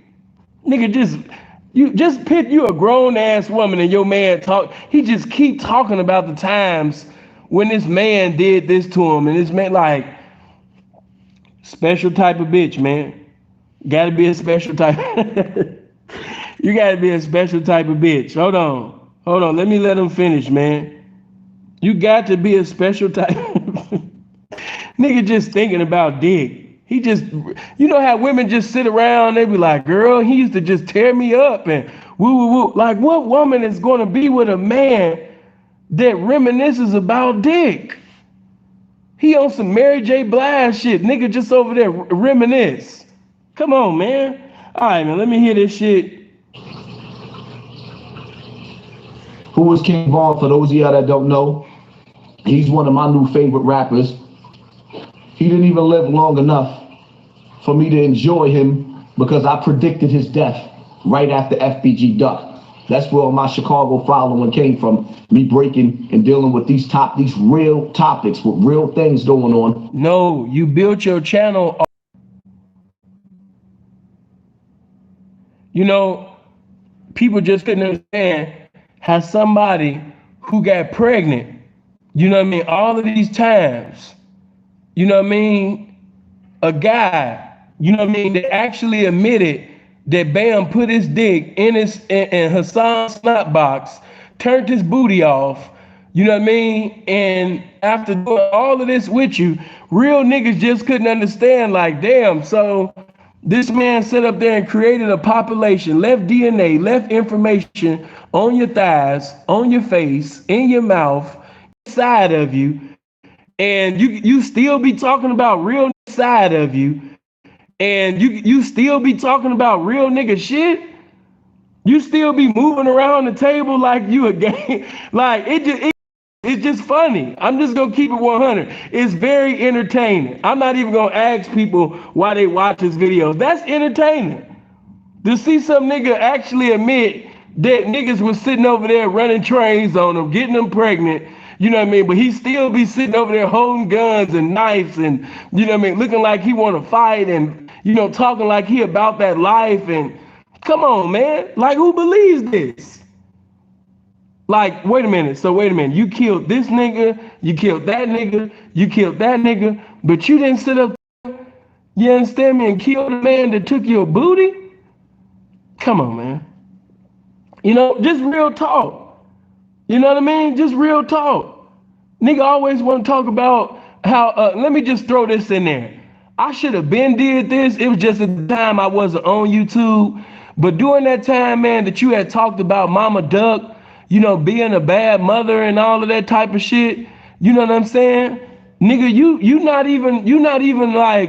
you're not the right woman to speak on FBG Duck's mother, man. You know, you got a lot of growing up to do as a woman, Hussan.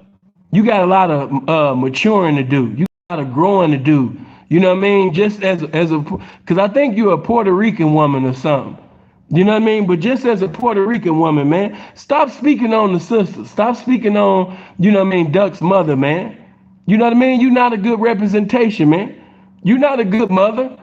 You know what I mean? You just said that the people came over there to see if you was being a good mother or not.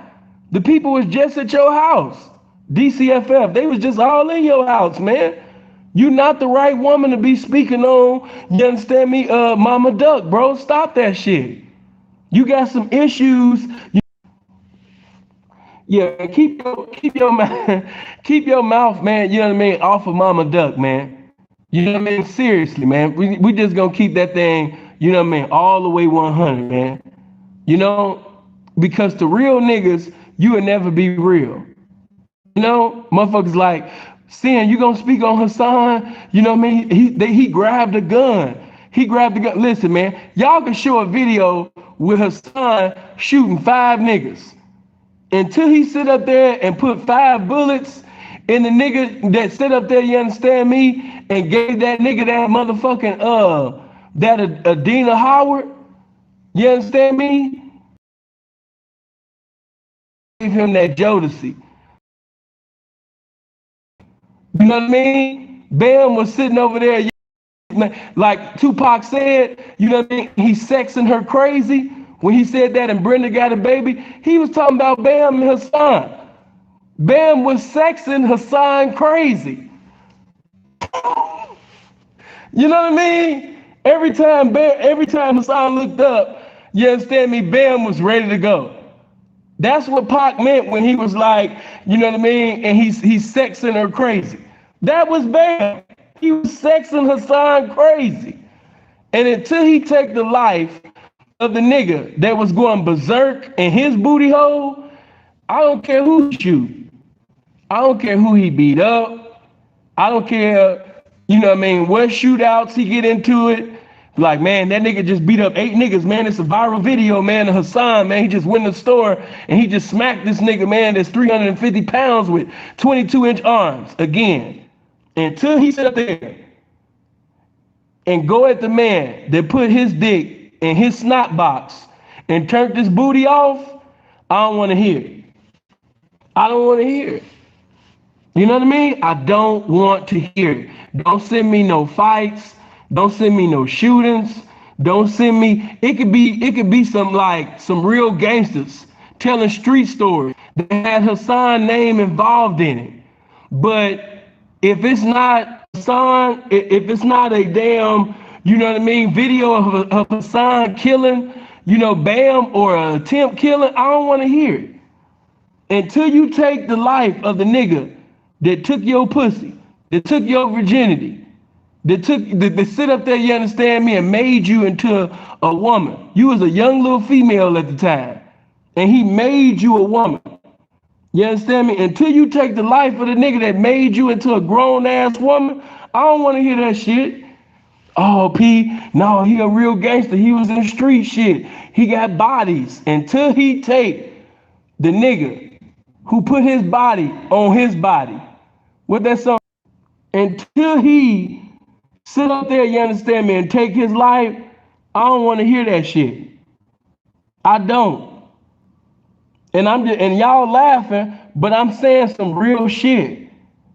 Niggas was really trying to get me to speak on that. Seeing you gonna speak on this? Seeing you gonna speak on this, man? He pulled a gun out. He pulled a gun out.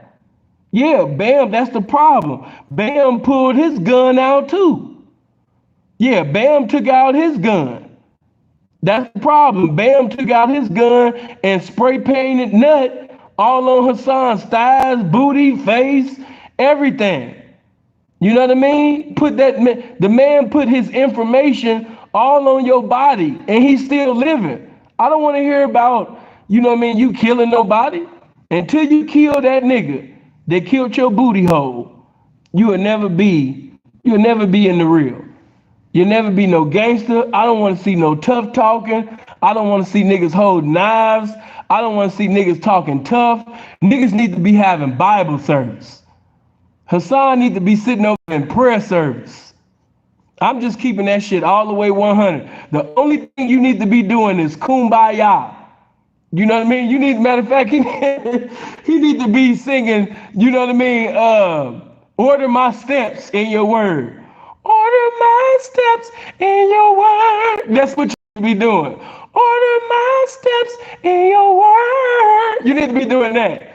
You don't need to be talking about no gangster shit. None. You need to be singing Tremaine Hawkins songs. All right, let's go. With these brothers. So, King Vaughn, I should have had the audio together. He basically said, even though FBG Duck was dissing his dad, he's gonna honor their agreement, right? To bring a stop to the gang wars and bring the gangs together in Chicago. Why? Let me, some of y'all didn't get back. This nigga said that Vaughn and Duck met up. So after Duck got killed, Vaughn was still gonna coming together as one. So he's gonna stop disrespecting Duck. See, like I said, you speaking on shit that you don't know about. They never met in person. Hold on.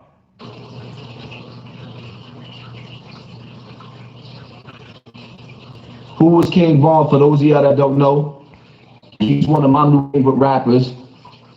He didn't even live long enough for me to enjoy him because I predicted his death right after FBG Duck. That's where my Chicago following came from. Me breaking and dealing with these real topics, real things going on with these brothers.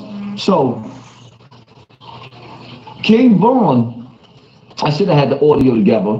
He basically said, even though FBG Duck was dissing his dad, he's gonna honor their agreement. Happens to King Von? Denise, you stupid. Hold on. Denise, you dumb as hell for saying that. I don't like the way he said enjoy. Right. Like, why are you enjoying him, sir? You know what I mean? I'm with you. You know what I mean? Wait a minute. What are you doing enjoying him? See, that's the problem. He always see one thing about them gay dudes, they always trying to be slick. They trying to slide in a hidden message. He trying to slide that in right quick. You know what I mean? No, I was, you know what I mean, enjoying him. Like, no, you wasn't enjoying nigga. Von wasn't like that. You know what I mean? If them had tried to do that shit with Von, nigga, you know what I mean? That nigga would have been dead or Von would have been dead. But it would have been no type of way that a real nigga can wake up every day just knowing that, you understand me, a nigga was, I be stroking to the east. I be stroking to you, man. That nigga sit up there, you understand me, and guided your head. And you sitting over here speaking on gangster shit? You be talking about bodies and murders and all of this shit? And it's a nigga that guided you? Crazy. We in a crazy world, man. Come on. Following came from me breaking and dealing with these real topics, with real things going on with these brothers. So, King Von, I should have had the audio together. He basically said, even though FBG Duck was dissing his dad, he's gonna honor their agreement, right? To bring a stop to the gang wars and bring the gangs together in Chicago. What happens to King Von? A couple of months after FBG Duck, he gets murdered. You see the footage of him. And like I said, this never happened. Von never met up with Duck. They never talked about a peace treaty. They never talked about bringing an end to violence. They never did this. Why are you putting out false information? Oh, I know, because you don't know that it is false. And you just seen something on the internet and you just repeating what you heard. But this never transpired, sir. Stop. Just stop speaking. Matter of fact, I'm not even going to tell you to stop speaking on the city of Chicago. I'm just going to tell you to fact check. Stop being so fast to run to the internet, you know what I mean, to put out views. You trying to. So I'm not going to tell you to stop speaking on the city because you do whatever you want to do. My opinion ain't got no dominion on you. You a grown ass woman. But what I will tell you is before you start speaking on the city of Chicago, could you please see if the things that you're reporting, if the things that you're conveying in your videos, could you please see if these statements are accurate or not? That's all I ask, man. You know? Chicago, he gets aired out, right? They air him out. And see, that's another thing. This man, he didn't even know that Von got killed in Atlanta. This nigga talking about Von got killed in Chicago, bro. You, like I said, you just talking and you don't know what the fuck you talking about. Following came from me breaking and dealing with these real topics, with real things going on with these brothers. So, King Von, I should have had the audio together.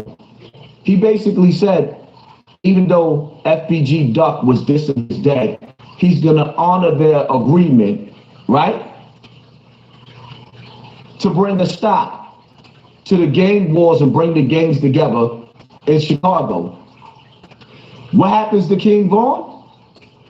A couple of months, they air him out. He's still alive. He's still He said Von got aired out in Chicago. Von never got aired out in Chicago. But see, like I said, this is when, you speak on things that you don't know what you're talking about. You just said that Von got aired out in Chicago. Von never got aired out in Chicago. What are you talking about? Breathing. He's still looking strong. The brother was still looking strong. Still looking strong. Right? Hospital. Dead. Hold on. You said, is he standing in the rain? No, that's the fish tank, I believe, that's in the house. But not only did you say that Duck and Vine met so they can bring an end to the violence, and they was gonna stop dissing one another and dissing the hood, dissing the dead homies and things like that. But you were trying to paint a narrative to say that, as soon as, individuals come together as one to end the violence, the higher authorities, the powers that be, have them killed. And I'm not disagreeing, with what you're saying. It's just that wasn't pertaining to this at all. That's not what happened. That's not what transpired. You just don't know what you're talking about. Be quiet, or you know what, like I said, I can't tell you what to do. Once again, you're a grown ass woman. Just fact check before you just run to YouTube and run your mouth. If you put it like this, if you made sacrifices to find out what Bam liked, and you did everything, in your power to do that which Bam liked. You know what I mean? When that little boy, when Bam was sucking that little boy's dick, and he woke up and he seen Bam sucking his dick, and so when he cut up Bam, he took the knife in the house and he started cutting up Bam for that shit that he did. And then supposedly you and somebody else, y'all did whatever y'all did to do for cutting up Bam. You know what I mean? See how, you made sacrifice. See how you went all out, to protect Bam. I actually want you to take that same energy, to find out whether or not, the information that you conveying is true or not. See all that energy you put in to protecting Bam? Okay, same energy with your platform, and apply that, to, your platform. Don't put out no false narratives about the city of Chicago. Let me see. There we go. Rebuke the devil. Yeah, those that know the story, you already know the story. You know what happened. You not know it. You heard that story 1,000 times. Dude woke up, and Bam was just doing something that he had no goddamn business doing. And he ended up getting cut up for the shit. And then, Hussan went out of his way, him and others went out of his way to protect Bam. Okay, well, could you do the same thing, with your channel? Don't put out no falsified information. Take that same energy that you had to protect your boyfriend, take that same energy and apply it to, not putting out false information, man. Fact check your shit. That's all I'm saying. Niggas sit up there, and did all of that shit. Okay, cool. Bam. Okay, moving on. Niggas talking about sex play. No, I wouldn't. Anytime a man go in your pants and take your member out and do what he want to do with you, and he's sitting over there, giving you oral communication, that's more than sex play. No, that's more than sex play. He's not sex. He's doing what he want to do. He's not playing. He wasn't playing at all. There we go. You said it's bluery.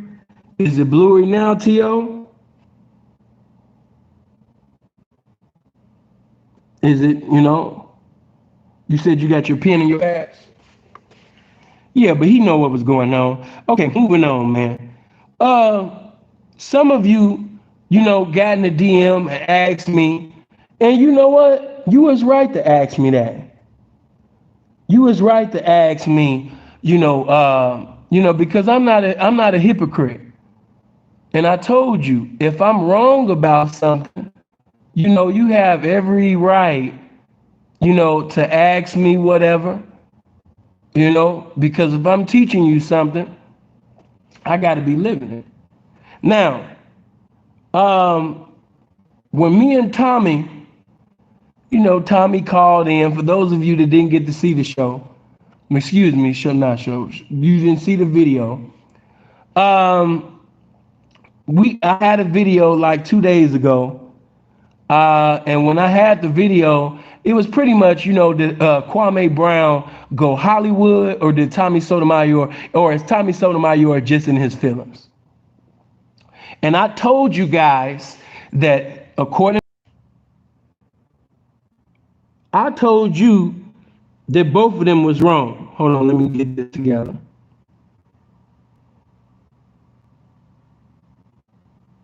There we go. I told you that, both of them was wrong. That's just according to my opinion. You might not think so, but Sin thought that both of them were wrong.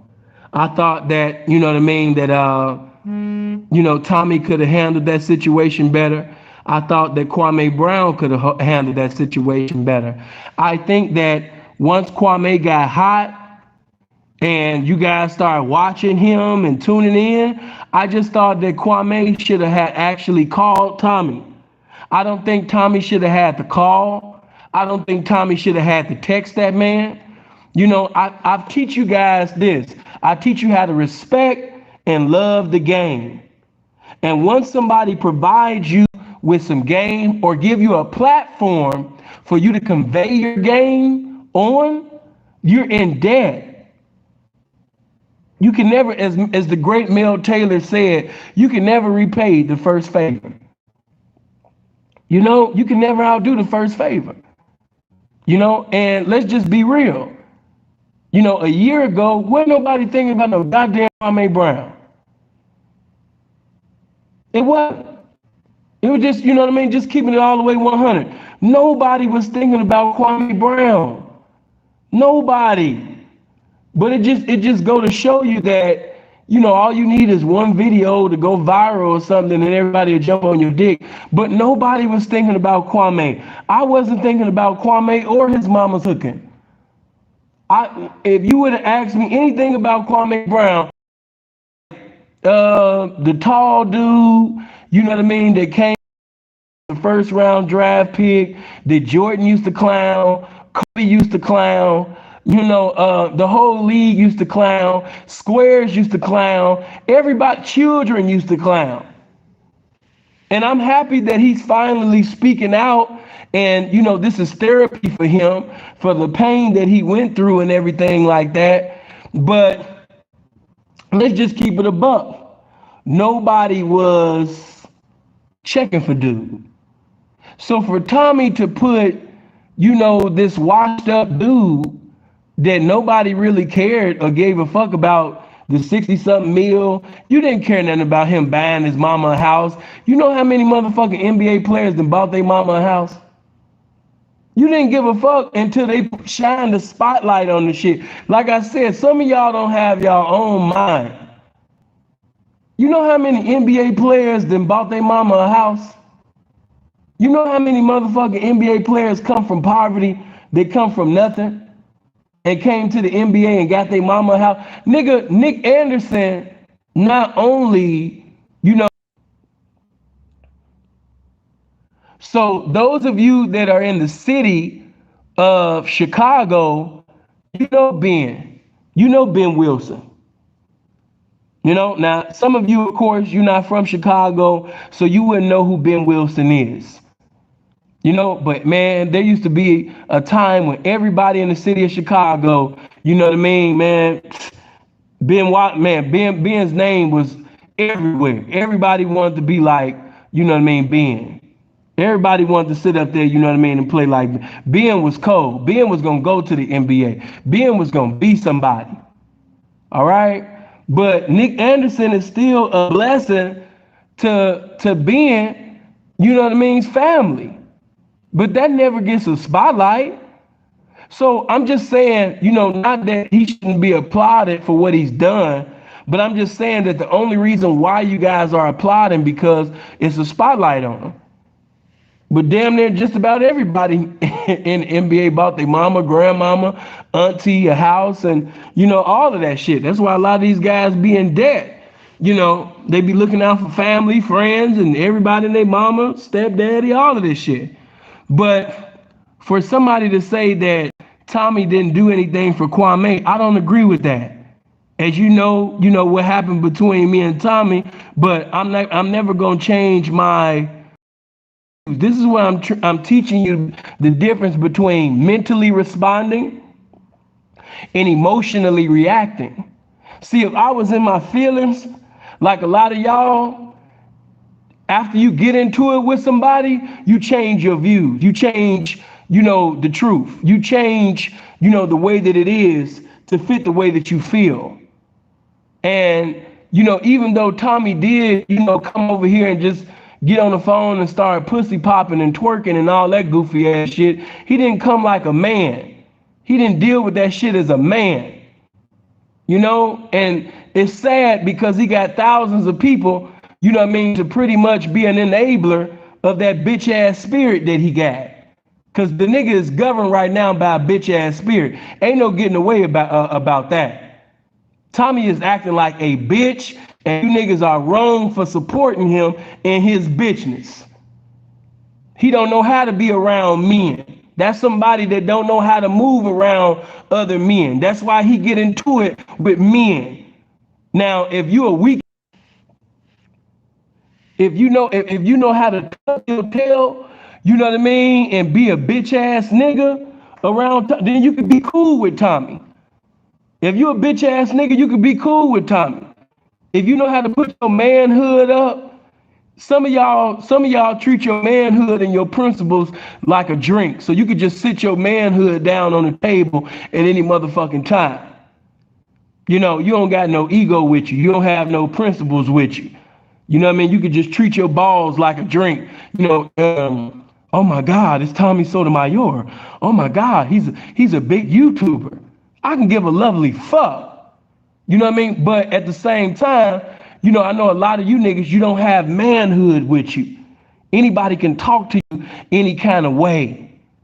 You know, especially if he's what you consider to be popular or he's one of your favorite YouTubers. So, you know, some of you niggas, man, you love these YouTubers so much, you'll get a nigga your ass. Motherfucker, your favorite YouTuber can come up right now and say, let me fuck. You niggas will be right over. You know what I mean? Favorite YouTuber can come up and be like, man, shut up and suck my dick. You gonna sit up there and you gonna do the Hussan Campbell. You know what I mean? You gonna do the Thighs Campbell and get right to work. You know what I mean? Like, oh my God, this the nigga that made my favorite video. Oh my God, I love his channel. Oh my God, let me get a mat. Matter of fact, you won't even get a mat. You won't even get anything for your knees. You won't even get knee pads. You just get straight to the concrete and go to work. Get my likes up, man. Stop playing with me. But anyway, he has a bitch spirit. You know, he has a bitch spirit. Ain't no getting around that. He ain't got nothing but white boys and niggas that basically act like soft ass, you know what I mean, white boys over there that agree with that dumb ass shit he doing. But he not gonna be able to hang around no men. He can't hang with men. He can't be in the presence of men. He can't stay around men, you know. No, he not gonna be able to hang. You know. And the cold part about it is he presents himself to be an individual that stands out and that shows out. No, you show out, you know what I mean, because you're on the internet. You don't you're not showing out. Show out in what? You know, you're not going to show out with somebody that, you know, is going to challenge you. You're not going to show out on somebody that's gonna actually, you know what I mean, prove that, you know, that the shit that you saying is wrong. You know, no. Motherfuckers be sitting over there, you gotta pay to comment in the comment section.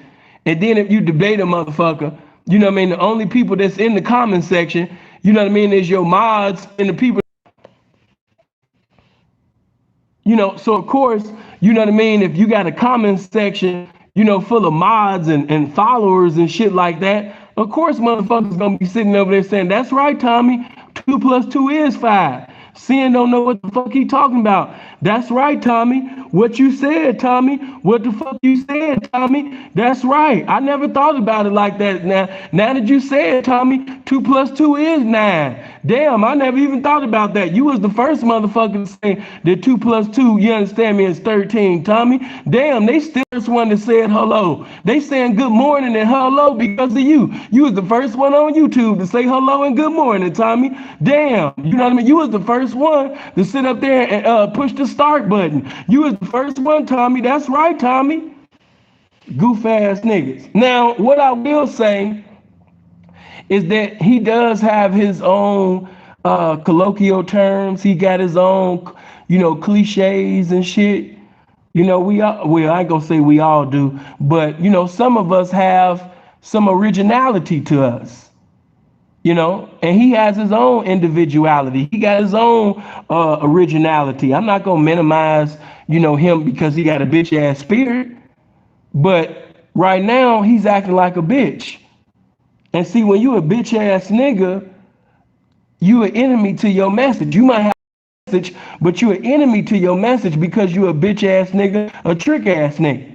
When you bound by the spirit of bitch ass nigga, when you bound by the spirit of trick ass nigga, you are an enemy to your message. Now, the message got to choose another messenger because the people can't receive the message because of the personal life, you know what I mean? And because of the spirit of bitchness that's being manifested from the messenger. It's not that your message and your talking points, you know what I mean, ain't the shit. I done heard you speak on different topics. You know what I mean? That shit was on point. But at the same particular time, you know what I mean, by you being an enemy to your message, people don't even want to hear the message. You know what I mean? Because they don't like your trick ass. They don't like your bitch ass. So that's why they say,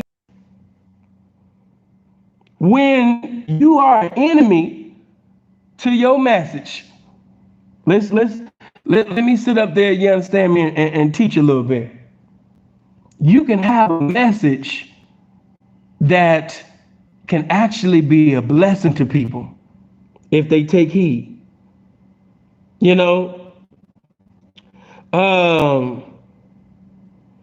see, I already knew it was gonna be some goofy to come up with that shit. I'm not talking about being around a whole bunch of men all the time. I already knew that one of you niggas that don't even get pussy like that was gonna say something goofy. I'm talking about you should still be able to be around, you know, your peers. I don't even hang around men, you know what I mean, majority of the time. That's not what I'm saying, goofball. I'm saying that, you know what I mean, you should still be able to have a respectable, logical conversation, you know what I mean, with men without being disrespectful. You should be able to, you know, listen to the opinion of somebody else, and their opinion might be contrary to your opinion. But you should be able to listen to the opinion of another man without interrupting him when he speaks. See, that's the difference between me and Tommy. I don't agree with everything he says, but I can listen to what he says without interrupting. If you listen to the conversation between me and Tommy when Tommy was calling in, I didn't interrupt him when he was speaking, but when I started speaking, he would interrupt me when I was speaking. Exactly. So, you know what I mean? As a man, you should be able to be respectful to another man, even when your views is not on one accord with the next man. That's what men do. A nigga that can't, oh man, no, let me just say one more thing. No, I can't let you speak because that's what the bitches do. I understand that y'all want entertainment and things like that, but all bullshit aside, that's what the bitches do. That's not no damn man. A man can listen to another man speak some bullshit, lies, or whatever the fuck, and you can just listen and don't interrupt them. But another individual that's not a man, as soon as you begin to speak, oh man, no. See, what I meant was, hold on. And then you heard it, from the beginning of the conversation. When he called in and he said, I want to address something that you said. And then when you play the conversation back, you see that, you know what I mean? He said that he wanted to address something that I said. And then once I said, you know what I mean, that you said that, you know what I mean, that I said, I didn't say that. He said, no, I didn't say that. I was saying, woo. He changed the whole thing as if basically that I'm not listening. Like, nigga, I'm a pimp. Nigga, I listen to hoes every day. I listen to bitches every day. You just a bitch ass nigga. I'm listening to everything that you saying. How you think I'm gonna be able to educate? How you think I'm gonna be able to communicate if I'm not listening? I know what the fuck you said, goofball. I'm not one of the fans. So that's when shit went left. I'm not even gonna talk about, you know, personal life or personal issues and all of that. That's not my even topic with dude. It was just that by him being a bitch ass nigga and having that womanly spirit that he has, Kwame should have known the moment that, you know, Tommy felt any type of discord that he was gonna run his bitch ass, you know what I mean, to the internet and start crying. I just can't stand niggas. I don't want to deal with niggas no more. I'm just tired. And then his fan, what's wrong? What's wrong? What's wrong? No, I don't want to hear. You know, I'm just tired. I'm just tired of doing this. I put so many people on. I look out for everybody. And look how y'all just do me. Tommy, what's wrong? Let me give you a super chat. Let me send you a cash app, Tommy. No, I'm just done with black men. I'm tired of being a blessing to black men. I'm tired of looking out for niggas. No, Tommy, come on, Tommy. I just sent you a cash app, Tommy. I just became a member. No. I'm just tired. Black men always do me wrong. It's time for me to mess with me another man. I'm just tired of niggas. No, Tommy, don't be tired of niggas. Don't be tired of niggas. No, I'm just tired.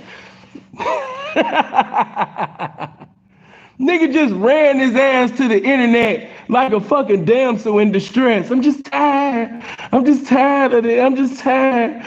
You know, every black man that I try to settle down with, every black man that I try to look out for, you know, every man, it always happens to me. I tried to stay in my race. I didn't want to get a coochie up to nobody else. I wanted to just stay, you know what I mean, among black men, you know, but I'm tired of this. I'm just tired of being done wrong. No, Tommy. No, don't leave the black. Niggas sat up there and ran, you know what I mean, and them niggas like a little battered ass bitch. Like a little damsel in distress, like a black woman that had 6, you know, just ran over there like a sissy, but with his feet on hot coals and shit. You know, I'm just tired of black men. I'm just tired of being done wrong. So, you know, my thing was, like I said, and for you young guys that's listening, if me and you get into it, or we have a misunderstanding, you know, if me and you have a misunderstanding or it's a miscommunication, you know, then it ain't nothing that we can't work out, fam. When you see me, holler at me. Or if you got my number, hit my line and be like, yeah, see, and I ain't like when you sent this text message, or I didn't like.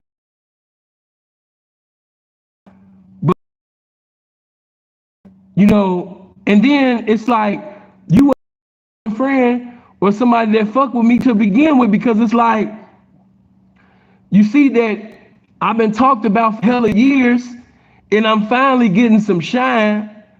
I've been talked about for decades and now I'm finally getting some shine. Bitches is on me now.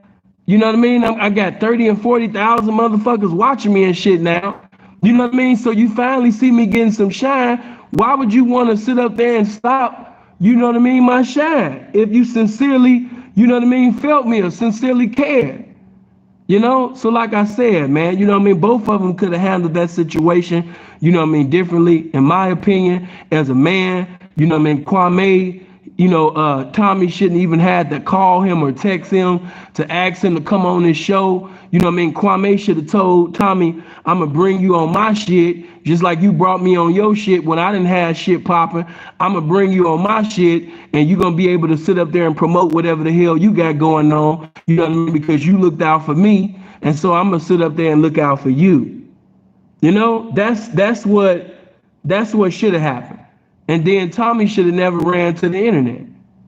You know, and that's what I was addressing. We wasn't talking that I never got convicted for. That was 1,000 motherfucking years ago, you idiot. I didn't want to talk about you coming in the room, you know what I mean, flashing your daughter, you know what I mean, with a towel on and all that shit. I didn't want to go into all of that, you goofball. I wanted to sit up there and speak on the topic, you know what I mean, at hand.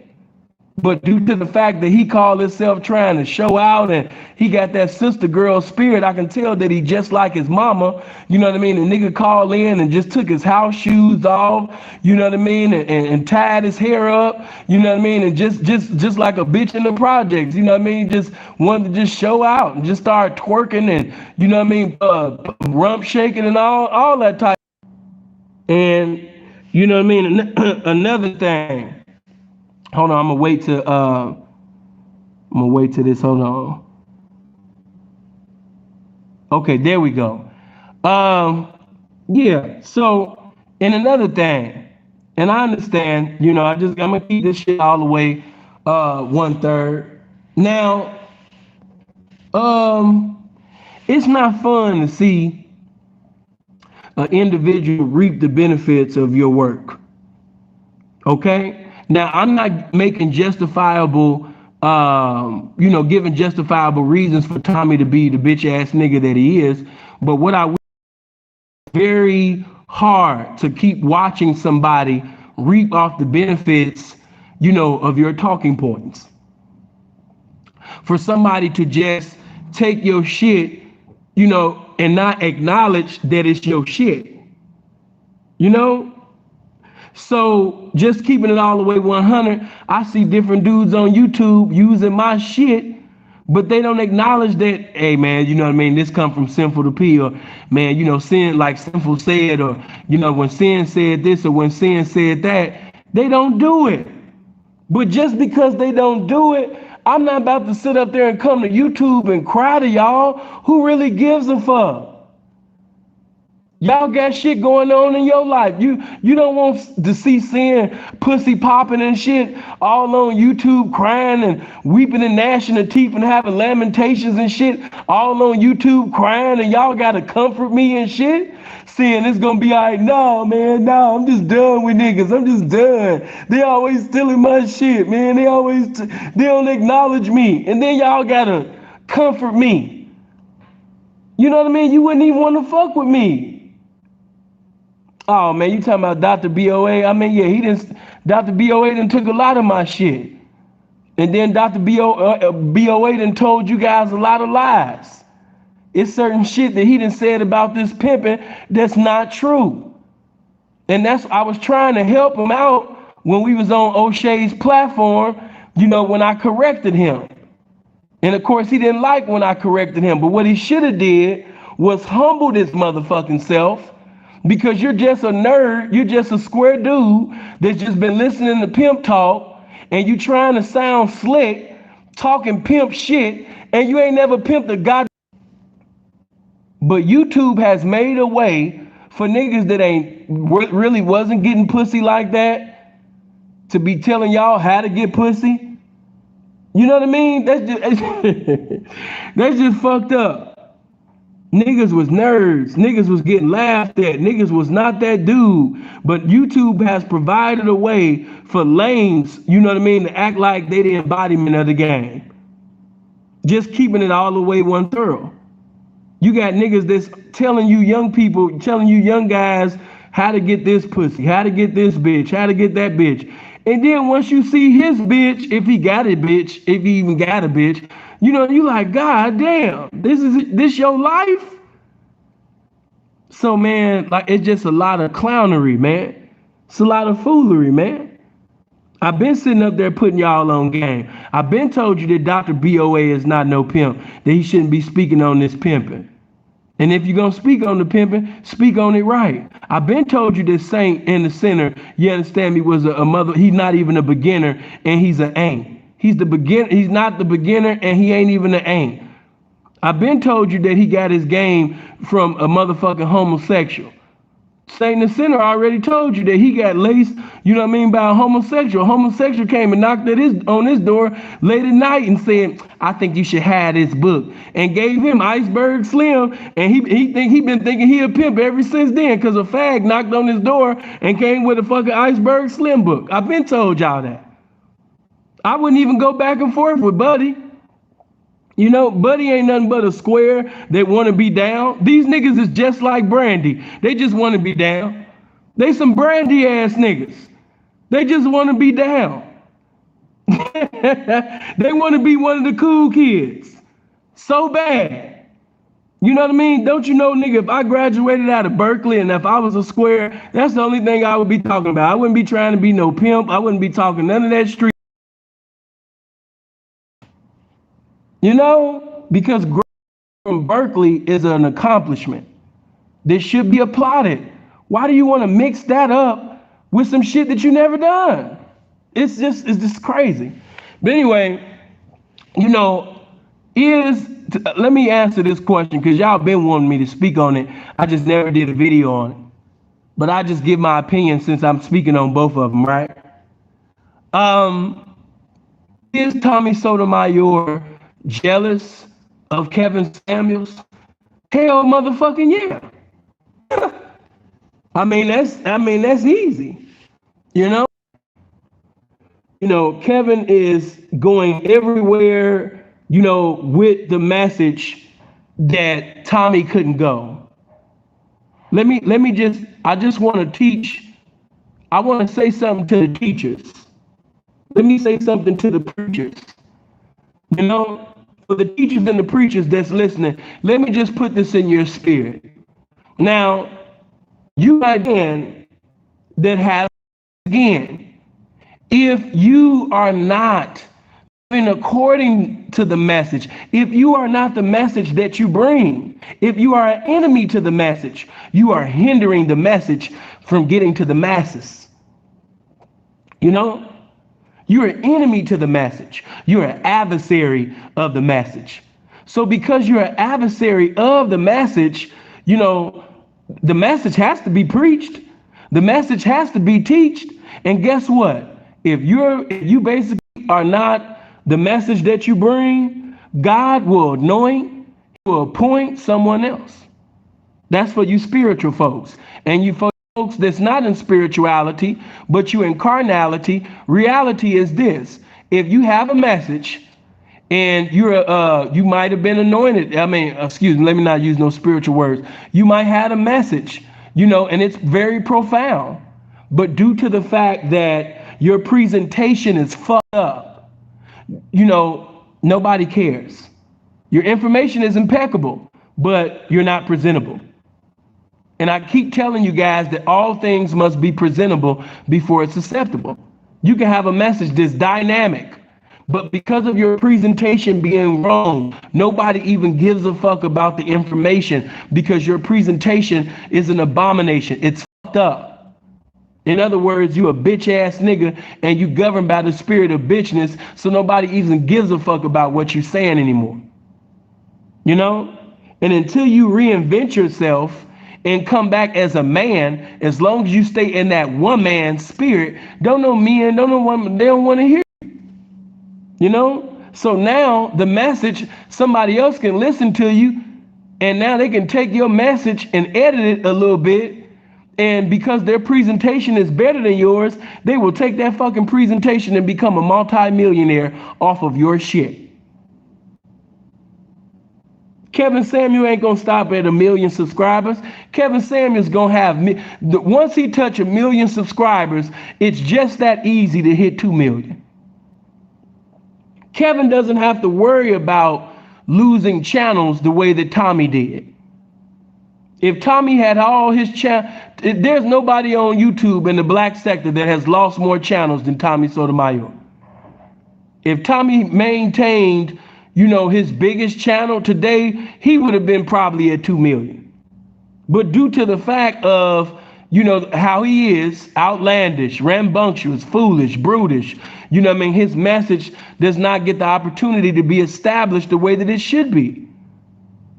And so let this be a lesson that you can have an individual with a beautiful message, but all your work can be abolished and somebody can take your message and they can establish it as if they're the original founder of the message.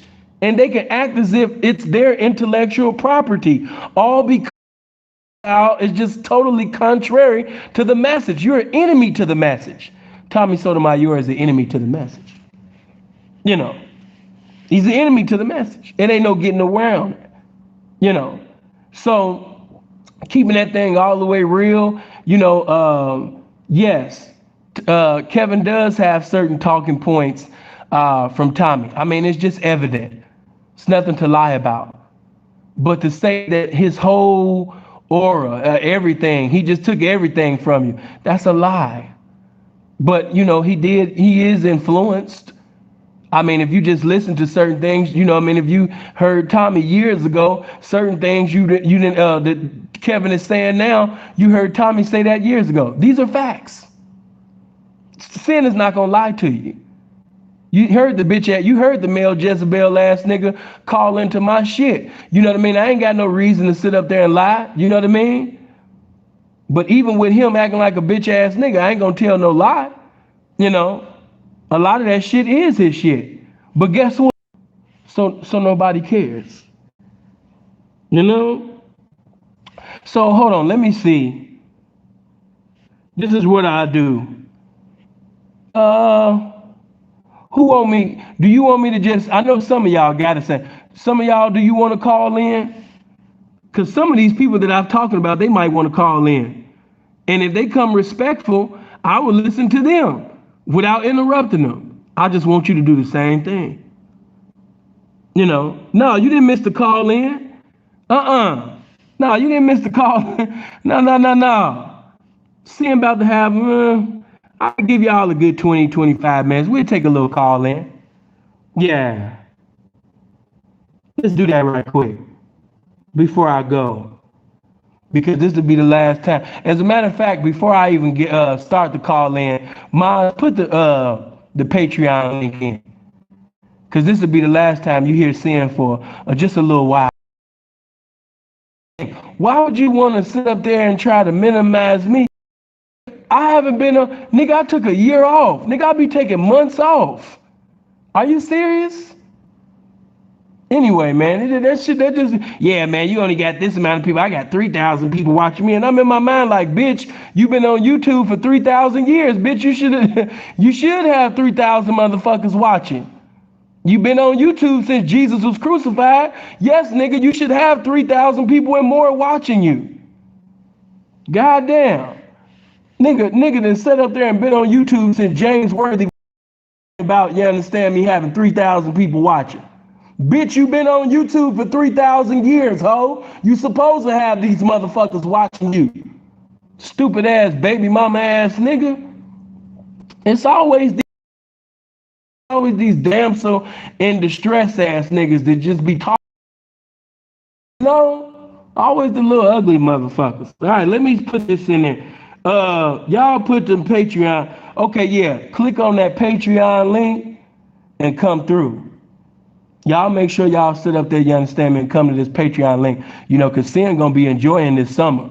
You know what I mean? Y'all know I work at White Castles, so it's gonna be a White Castle summer. Oh yeah, you in Toronto? Yeah, you know what I mean? You gonna, yeah, you should see me later on today. Sin just wanted to have a little fun before I leave you. Plus, I want to promote my Patreon, and I also want to tell you to go to my brother's channel, Freeze Is It, because when I disappear, Freeze is gonna reappear. So I want you to go to Freeze Is It, Y'all put the link to my brother's channel, because my sin is off of YouTube. Freeze will be on YouTube. So I want you to give all that attention to Freeze. And when I come back to YouTube, I want to see Freeze ahead of me. When I come back to YouTube, I want to see Freeze at 100,000 subscribers and more. Put the link to my brother's channel in the comment section. Somebody sit up there and put Freeze the link to his channel, giving everybody an opportunity to go to Freeze is it. You know, if you like me, you definitely like my brother. He's greater than me. Go to my brother's channel. Okay, there we go, right there. Yeah, you're gonna enjoy Freeze is it. Y'all make sure y'all click on that Freeze is it. Go over there and support my brother. If you enjoy Sinful to P, you're gonna love Freeze. You know what I mean? Freeze is if Freeze would dedicate itself to YouTube, he would be bigger than Fresh and Fit. If Freeze would dedicate himself to YouTube, he'd be the biggest motherfucker on here. My brother. You know? And make sure you put Andre Taylor. You know what I mean? To you motherfuckers that want to get sharp, you want to be sharp-minded, you want some real game, go to Andre Taylor. Put Andre Taylor's link into the channel. You want some inspiration? You want some exhortation for that ass? You know what I mean? Put Andre Taylor. Put the link to Andre Taylor, man. Yeah, put Andre shit up in there, man. Put Dre shit up in there. Bless them. They need some game. And if you you know, you want to see all my old or new content, you're going to have to come to my Patreon. Now, let's sit up there, man, and put the number. I'll take a few calls before I go. Somebody might want to call in and cuss me the fuck out. What type of man would I, you know what I mean, towards me, man? You know?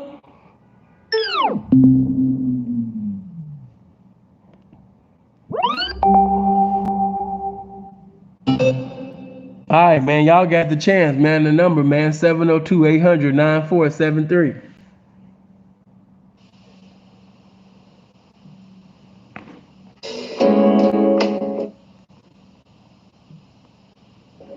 Hello.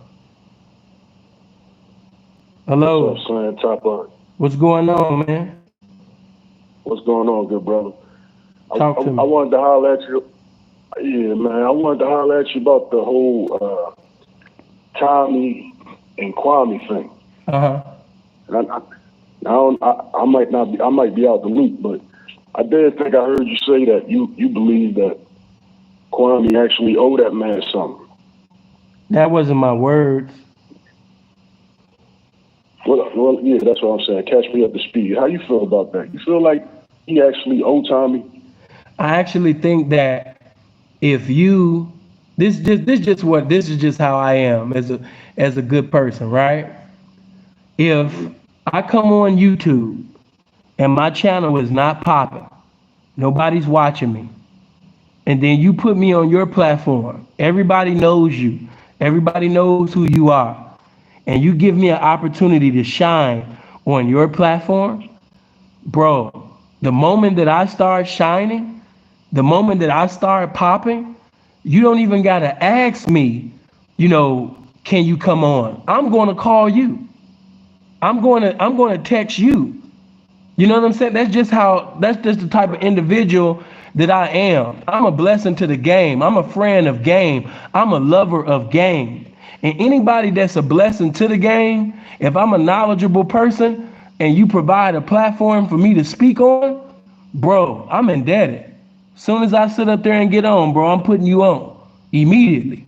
That's just real nigga shit. I don't see why that's so difficult for people to understand, for people to see. You know what I mean? Like, you wouldn't even have to ask me. I'm going to call you. I'm going to get at you because I remember you being good to me when nobody was thinking about me. I got you. It's the same thing in the music industry. If you did a feature for me. You gave me a feature, bro, and you gave it to me for free. And guess what? I might have not be, hold on. But just the fact, bro, that you fucked with me when nobody was thinking about me. Whether I go platinum, whether I didn't go low, It was just the fact that you gave me, you, bro, provided a feature for me for free, and you thought about me. Else did. You wouldn't have to ask me. Like the moment I blow up, I'm gonna give you a free feature. I'm gonna reach out to you, just like you was a blessing to me. Now, what is it that you don't understand? No, where you coming from with that? Now, that's why I done heard Tommy say several times that Kwame was already online for an interview. They was already lining that up. And for one reason or another, that thing fell through for the time that they had set out. And then Tommy said, Kwame called him back and said, yo, I was asleep. You ready to do it now? This is what Tommy said. And Tommy wasn't ready to do it. So they were setting up to do it for another time. That's not how it went down. Then Tommy said, but that's what Tommy was saying, though. He keeps saying that the boy called him back. And then he saw Judge Joe Brown on there, and Kwame was supposed to have said, hey, you want to be on this one with Judge Joe Brown? And then probably some things changed, but he was still going to do this interview with Tommy, though. He still had that on deck, though. That's what Tommy keeps saying. But I guess he probably just really wanted to be on that million view thing with Judge Joe Brown, but that ain't how the thing worked out for him. I just think Tommy just took it, even though I can see his side as far as, come holler at me about an interview because I did put you on my platform. But at the end of the day, Tommy done put this man text messages and all that out and all their personal business out there. And I'm thinking that's looking real, that's looking other than a man, if you ask me. That ain't something that you do. I think he's taking it all the way left, and he ain't really the proper representation of what he say. He is all about that masculinity and all that he be talking about on his platform. So when he coming at this man like this who already had an agreement with him to do an interview with him, it sounds like, why would you put all this extra information out there when they was already talking about doing an interview? You see what I mean? Bro, I totally agree with everything that you said. That was pretty much what I was saying. That's the reason why I said both of them presided over the situation wrong.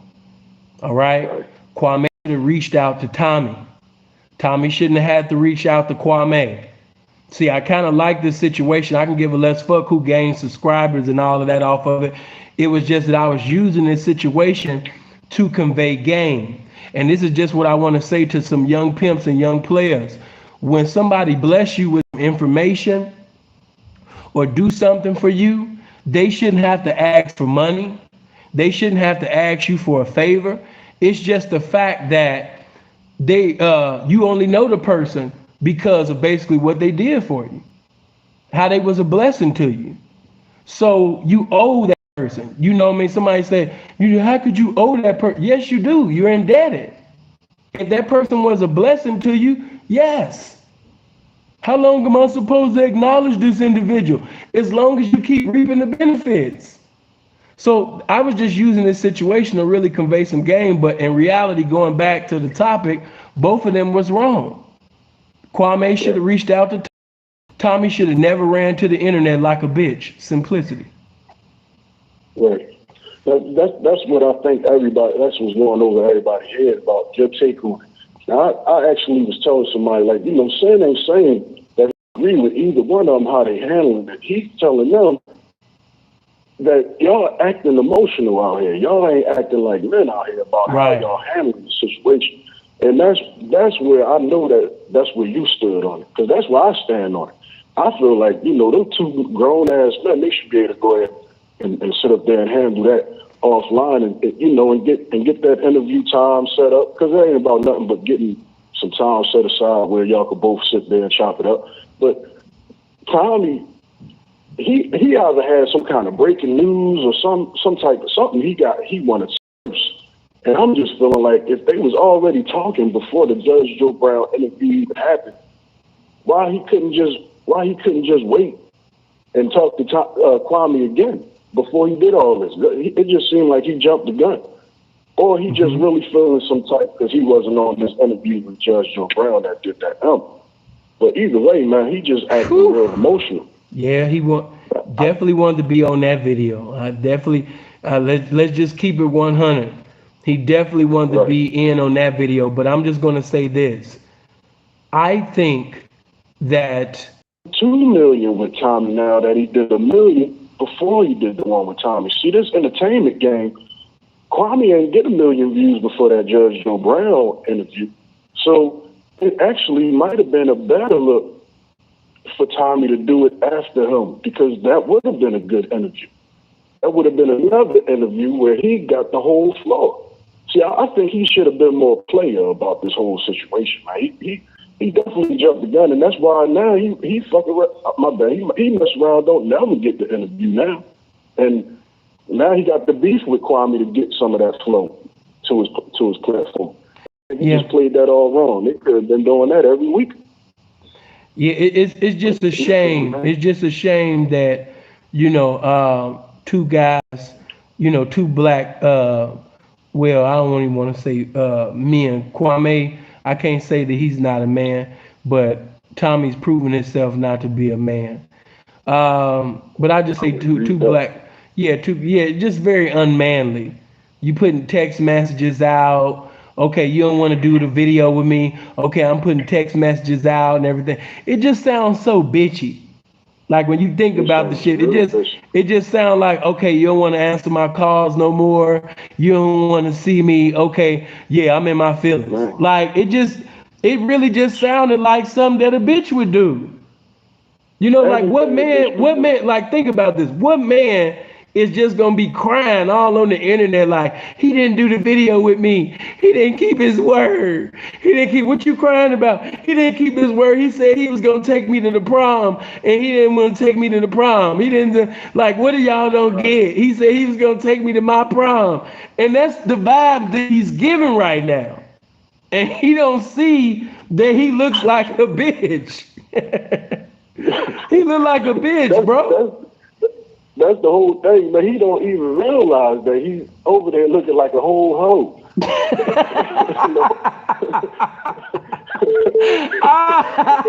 A whole hoe. That's why everybody got to share Sinful the P channel, man. That's what I'm saying, man. I just don't understand what's going on out here, man. They don't even realize it. This shit crazy, brother. Yeah. But hey, man,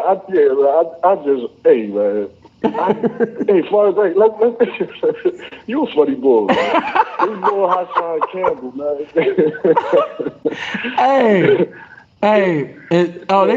You already know the Hussan Campbell fans gonna be, man, they gonna be at me, man. Fans, them Hussan Campbell fans, they're a different breed.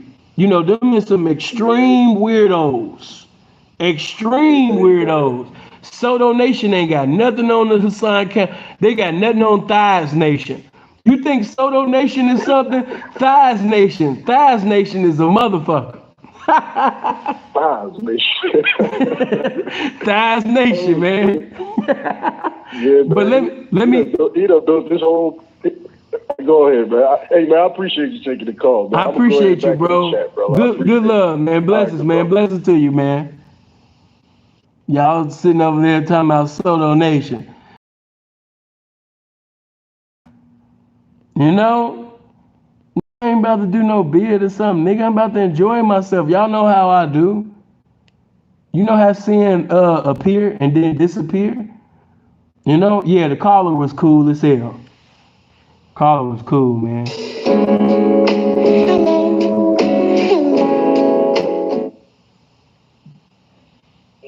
Hello? Hey, Sin. What's going on? Hello? Yeah, what's going on? Talk to me. Hey, what's going on, bro? Hey, man, YouTubers. Who? Guys that first it was Rosebud. and Tommy. Oh, my bad, man. Oh, you saying that these you saying the guys that you was like on pretty much debunk, excuse me. You know what I mean? They talking points and things like that. Well, you exposed them, my brother. You exposed them. No. That's incorrect. I did not expose them. They exposed themselves. Okay. I just spoke on them exposing themselves. If you notice between Bud and Tommy, they both got that similarity. They both ran to the internet. Both, right. If Bud had never ran to the internet, y'all would have never knew that it was Discord with me and Bud. If Johnny Cash had never ran to the internet, you would have never known it was Discord with me and Johnny. Never known it, man. You know what I'm saying? Never known it. You know, so hey, go ahead. No, that conversation you was having with Tommy just reminded me of arguing with some of my ex-women, how they change the subject and deflect and divert and go. You said I have a problem with how you feel about it. It says she ran to the internet, and he couldn't wrap his mind around that for nothing. Yeah. He what he did. He said, "See him from Scottsdale." What he did was he some type of way you could be speaking on a topic, and what Tommy will do is he will change, the topic to fit basically his narrative. And if you notice that when he spoke about all of that shit that was going on, notice how I kept on saying, yeah, I didn't say that. And that's not my argument. He said, but this is mine. And I didn't pay attention to what he was talking about. I got back right into what I wanted to talk about. See, that's pimping. Right. See, that's pimping. See, you can't play with the pimping the way that you do the squares. He don't understand that I'm dealing with manipulators every day. And see, he took them third grade manipulation tactics that he does with his callers and people that he debate with. And you know what I mean? That's what he's known to do. He's going to either speak over you, or if he doesn't scream over you, what he will do when it's his turn to speak, he's going to change the subject of the conversation so he can get to his talking points. And the thing is, when I started talking, I didn't give a fuck what he was talking about, because when you this pimping, you only care what you talking about.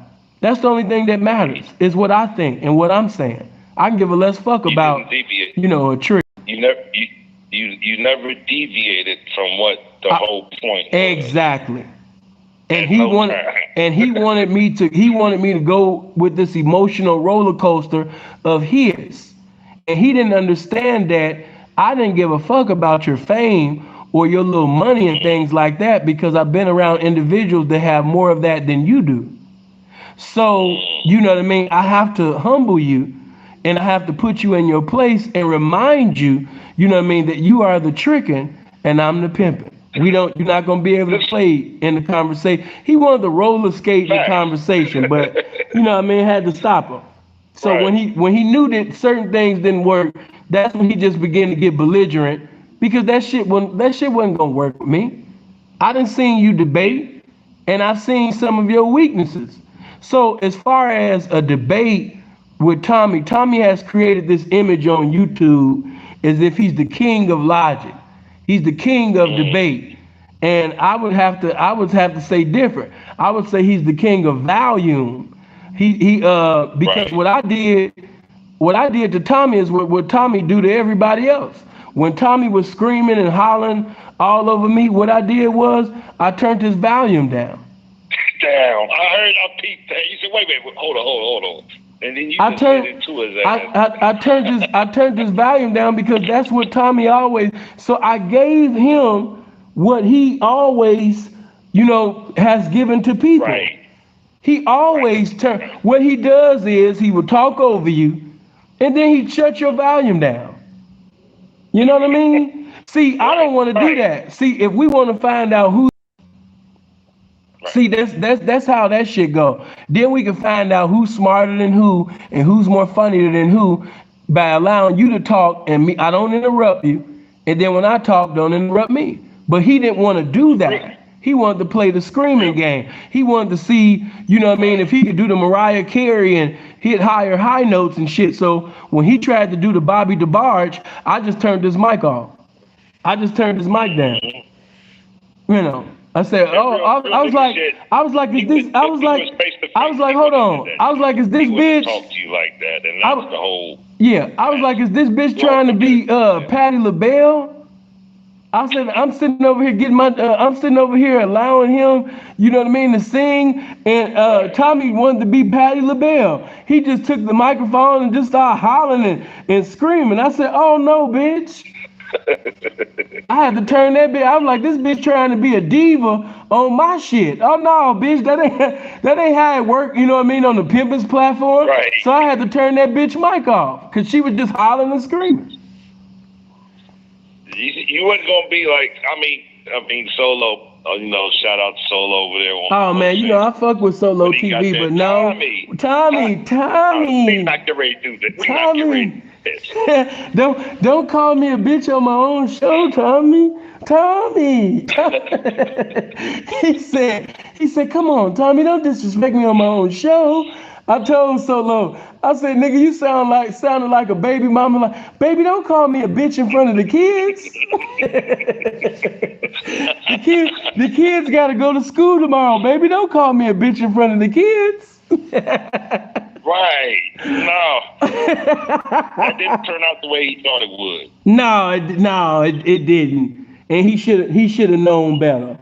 He really should have known better. Then some people was like, yeah, but what about what Tommy said? Nigga, if Tommy had said anything that was funny or profound, you know, during the time that he went live, you know, somebody would have screen recorded it, posted the shit, you know what I mean, and we would have got a reaction from it. Tommy's not, listen, I don't mean to be arrogant like that, but let me just tell the truth. Tommy is like the Seinfeld to me of the black sector, meaning for his comedy, he's funny every now and then. You know, every now and then he's funny for black people, but he's not ghetto funny. He's not fun. Like Tommy is not a person that you put in front of a black audience, you know what I mean, a hood audience, and everybody just going crazy, you know what I mean, and laughing because, you know what I mean? No, you put him in front of a nice white audience or some black guys that was raised in Naperville or something like that. But you don't put Tommy in front of no, like, you know what I mean, no black hood audience. Hell no. They gonna boo that nigga off the stage with that Seinfeld shit that they doing. You said what? That's that crossover. That's that crossover. He's trying to build that audience. Yeah. He's a get his numbers. He's the one way he's trying to do. But right. He's like a pop star comedian. Yeah, that's the best way to put it. He got that crossover audience. Right. He got the Wayne Brady type shit. Yeah. You know, he got that, and it works for him. I'm not making fun of him. That works for him. You know, that's funny to his crowd. Right, but just stay in your lane. He tried to deviate from his lane and just got. I keep telling you that these guys want to be just like Brandy. They want to be down. These are Brandy ass niggas. They want to be down. Tommy just want to be down. He can't decide on whether he want to be a white man or a nigga sometime. That nigga undecided and misguided just like these hoes.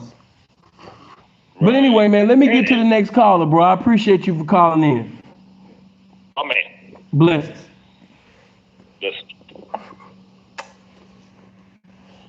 You know that y'all think I'm lying. You know some of these niggas is undecided, misguided. You understand me? Double-minded. Truth right there, still can't find it. You know what I mean?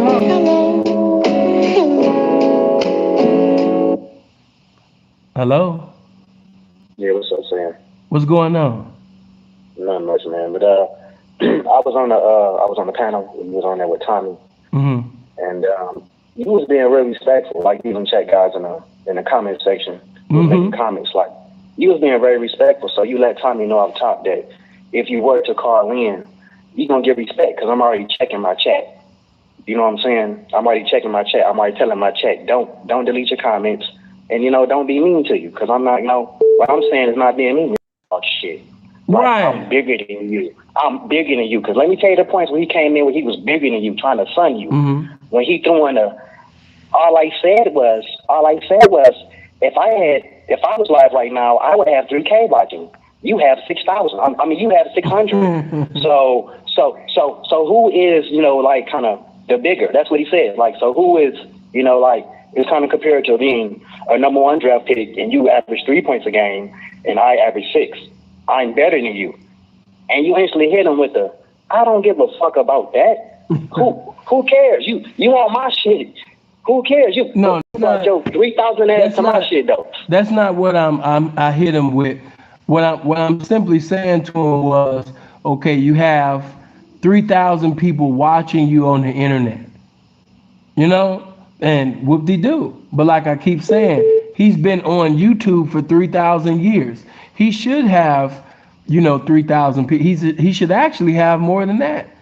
But at the same time, keeping that thing all the way 100, Sin got 600 people watching a damn building in the street and cars and all of that shit passing by. You're right. There's 600 motherfuckers just sitting over there watching buildings and cars just driving around, faithfully when he go live. Yup, exactly. You right. You right about that. And then saying he came in another one when you was talking to him. The nigga, the nigga threw in the you and the minor. Mm-hmm.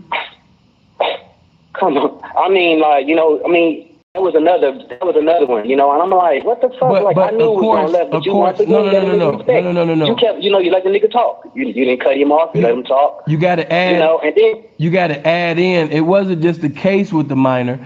He was saying that you were emotional, because of the case of them speaking on the case with the minor. And I asked him, I said, where did you get that from? And of course, he didn't have any proof, any confirmation of what he said. So that's why he had to proceed to go on, because he was just talking out of his ass.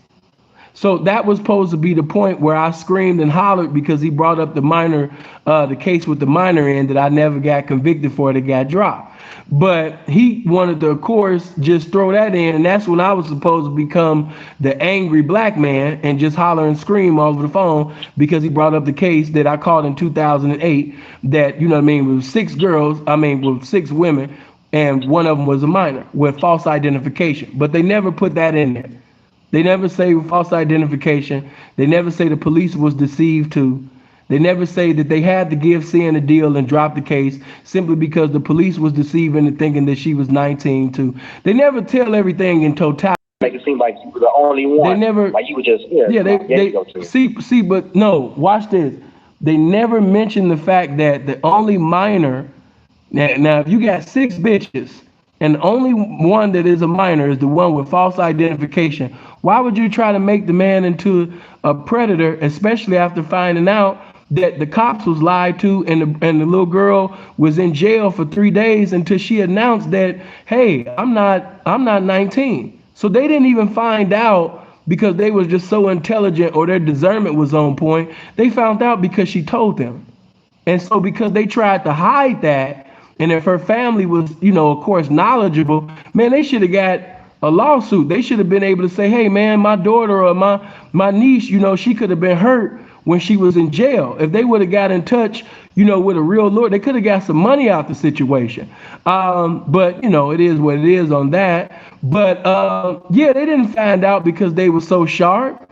And they didn't want all of that to come out, in trial, simply because they did some other things that was contrary to the law, in my case. So to hide they ass, they tried to sit up there and make it like they was doing me a fucking favor. But no, they didn't do me no goddamn favor. They did what the fuck that they had to do because they couldn't fuck me over the way that they desired to fuck me over because they had did too many things contrary to the law. The me now in that circumstance, if I was in that circumstance, I would have stayed in jail. I wouldn't even took that deal. Because they didn't have anything. Because everything was done off the false pretenses of her basically being 19 years old. So, pandering on a minor, living on the earnings of prostitution of a minor, you wasn't going to be able to win that in trial. Especially once you found out that the police officers was deceived too. That wasn't going to stand up in trial. So, like I said, on YouTube, anybody could take something, be like, oh, you was the R. Kelly of the pimp game. Oh, you was going to the park, nigga, with 60 pounds of sugar in your pocket, nigga. You was pulling up, you understand me, like the dude in Dead Presidents with a sucker in your mouth. You understand me, on Little Kid, nigga. It was you, nigga. You know what I mean? It's easy to do all that, but no, I understand that a lie is more entertaining than the truth. So, of course, in that circumstance, the average typical nigga, he gonna curse and, oh, you bitch ass nigga. If you notice, I didn't go there with him until he got loud. I never. Another thing too, go ahead. man, is that you tried to talk when you was like, so you talking about me on the internet, you know, talking about you if you never would have did this big shit. I'm only talking about the big shit. I'm not talking about, you know, what you're doing. I could care less. But I'm talking about you doing the big shit, being emotional about another man that you could have just called on the phone and talked to. Like you can't take any of the told us that you talked to the man on the phone. You could have just did that instead of making a video. So I'm coming to the internet like you did to talk about the big shit that you did. And he says, well, okay, well, I get paid for doing the big shit. I'm going to make more money than you. I'm going to get paid more than you doing the big shit. And I'm like, oh my God, this nigga it's like that nigga's fashion level just went to a whole different frequency. And another thing, Sam, he got to talking, he turned the nigga volume down. You turned the nigga volume up. He said, let me ask you something. Nigga, if we was in public, or you seeing me face to face, would you be talking like this? Would you be talking like this? And the nigga didn't say nothing. The nigga kept talking about the YouTube shit. Well, let me just say this, man. I don't want to make it a beat up on Tom. Blessings to his endeavors. Hopefully, Tommy can get on Google, man, and find his manhood somewhere. That shit got to be somewhere. It can't be non-existent. You know what I mean? Maybe he left it somewhere years ago. Maybe he can find an app. Maybe it's a tracking, you know, manhood device out there that he can purchase with all that money that he got and find his damn manhood and his balls. You know what I mean? So he could be a man. But yeah, bro, let me sit up there and wrap things up, man. I appreciate you for calling in, bro. Oh, yeah, another thing I want to say, too, man. Blessings to O'Shea, man, because that's how I found about you, seeing. Oh, okay. Shout out to O'Shea. I had found out about you through O'Shea, so you are known on this motherfucking YouTube. Yeah, that O'Shea, is. That's my bro. Yeah. All right, good looking, seeing. Much love. All right. Yep. Man, I've enjoyed myself talking shit. You know, I really have enjoyed myself, you know, speaking on these situations and things. However, you know what I mean? Yeah, I done killed that and made that phone down. But however, you know, yeah, it's time to it's going on damn near 3 hours. I didn't want to, you know, take it over too long, you know. But you know, I'm gonna let you guys, I'm gonna keep this up, you know what I mean, for a little while. But y'all know eventually, man, y'all gonna have to come over to that Patreon. Yeah, if you want to enjoy, you know what I mean, this good eternal classic game content, you're gonna have to bring your Hey Helena. Hey baby, how you doing?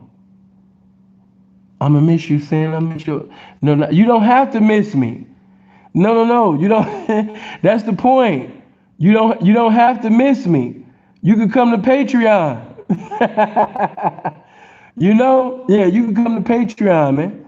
Yeah, click on that link right there. Talking about saying I'ma miss you. Yeah, you don't have to miss me. You come right on that Patreon. You know? I'm blessed as well, baby. You know what I mean? To Helena. Blessings to you, darling. Yeah, if you don't got $50, I know you got $5. You better be like Looney's, the Looney's man, and put 5 on it. You know? Seeing weren't you live real early on Patreon today? No, that was somebody else that you a Patreon member of. But I will in the future. But yeah, man, come over to my Patreon, man. You know what I mean? If you ain't got the 50, it's okay. Put that 5 on it. And if you don't got the $5, you know what I mean? Shame on you, man. Call a bitch. And you know what I mean? Be like, hey, bitch, I want to watch these videos on Patreon. You going to have to give me $5. You know what I mean? I've been fucking on you. I've been watching your kids. You know what I mean? I've been sitting over there making ravioli, and I've been making the best spreads with top ramen soups. Like, bitch, you going to have to sit up there and pay $5 a month so I can get laced with this game so I won't fuck with you no more, so I can fuck with better bitches in the future. You know, I'm only fucking with you right now because I ain't got this game. So, yeah, just provide that $5, you know what I mean, to better my future, you know? And if she really balling like that, you know what I mean? If she got that $50, come to the $50 tier. And one thing I want y'all to do, I want everybody to go to my website, www.sinfulthep.net. Go to www.sinfulthep.net and click on the subscribe button at the bottom. And if you want consultation with me, so if you want to sit up there and have private consultation with me and get game, yes, you can still do consultation with Sin. You can still go to the website and set up consultation with me. And you need to have consultation with me because, yeah, that $200 going to be changing real soon.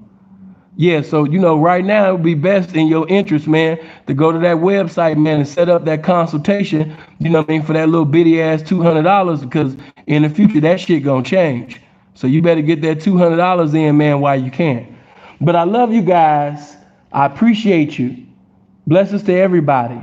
You know, enjoy your summer. I don't know where you guys are. Maybe you're in Chicago or maybe you're in another city like similar to the Chi.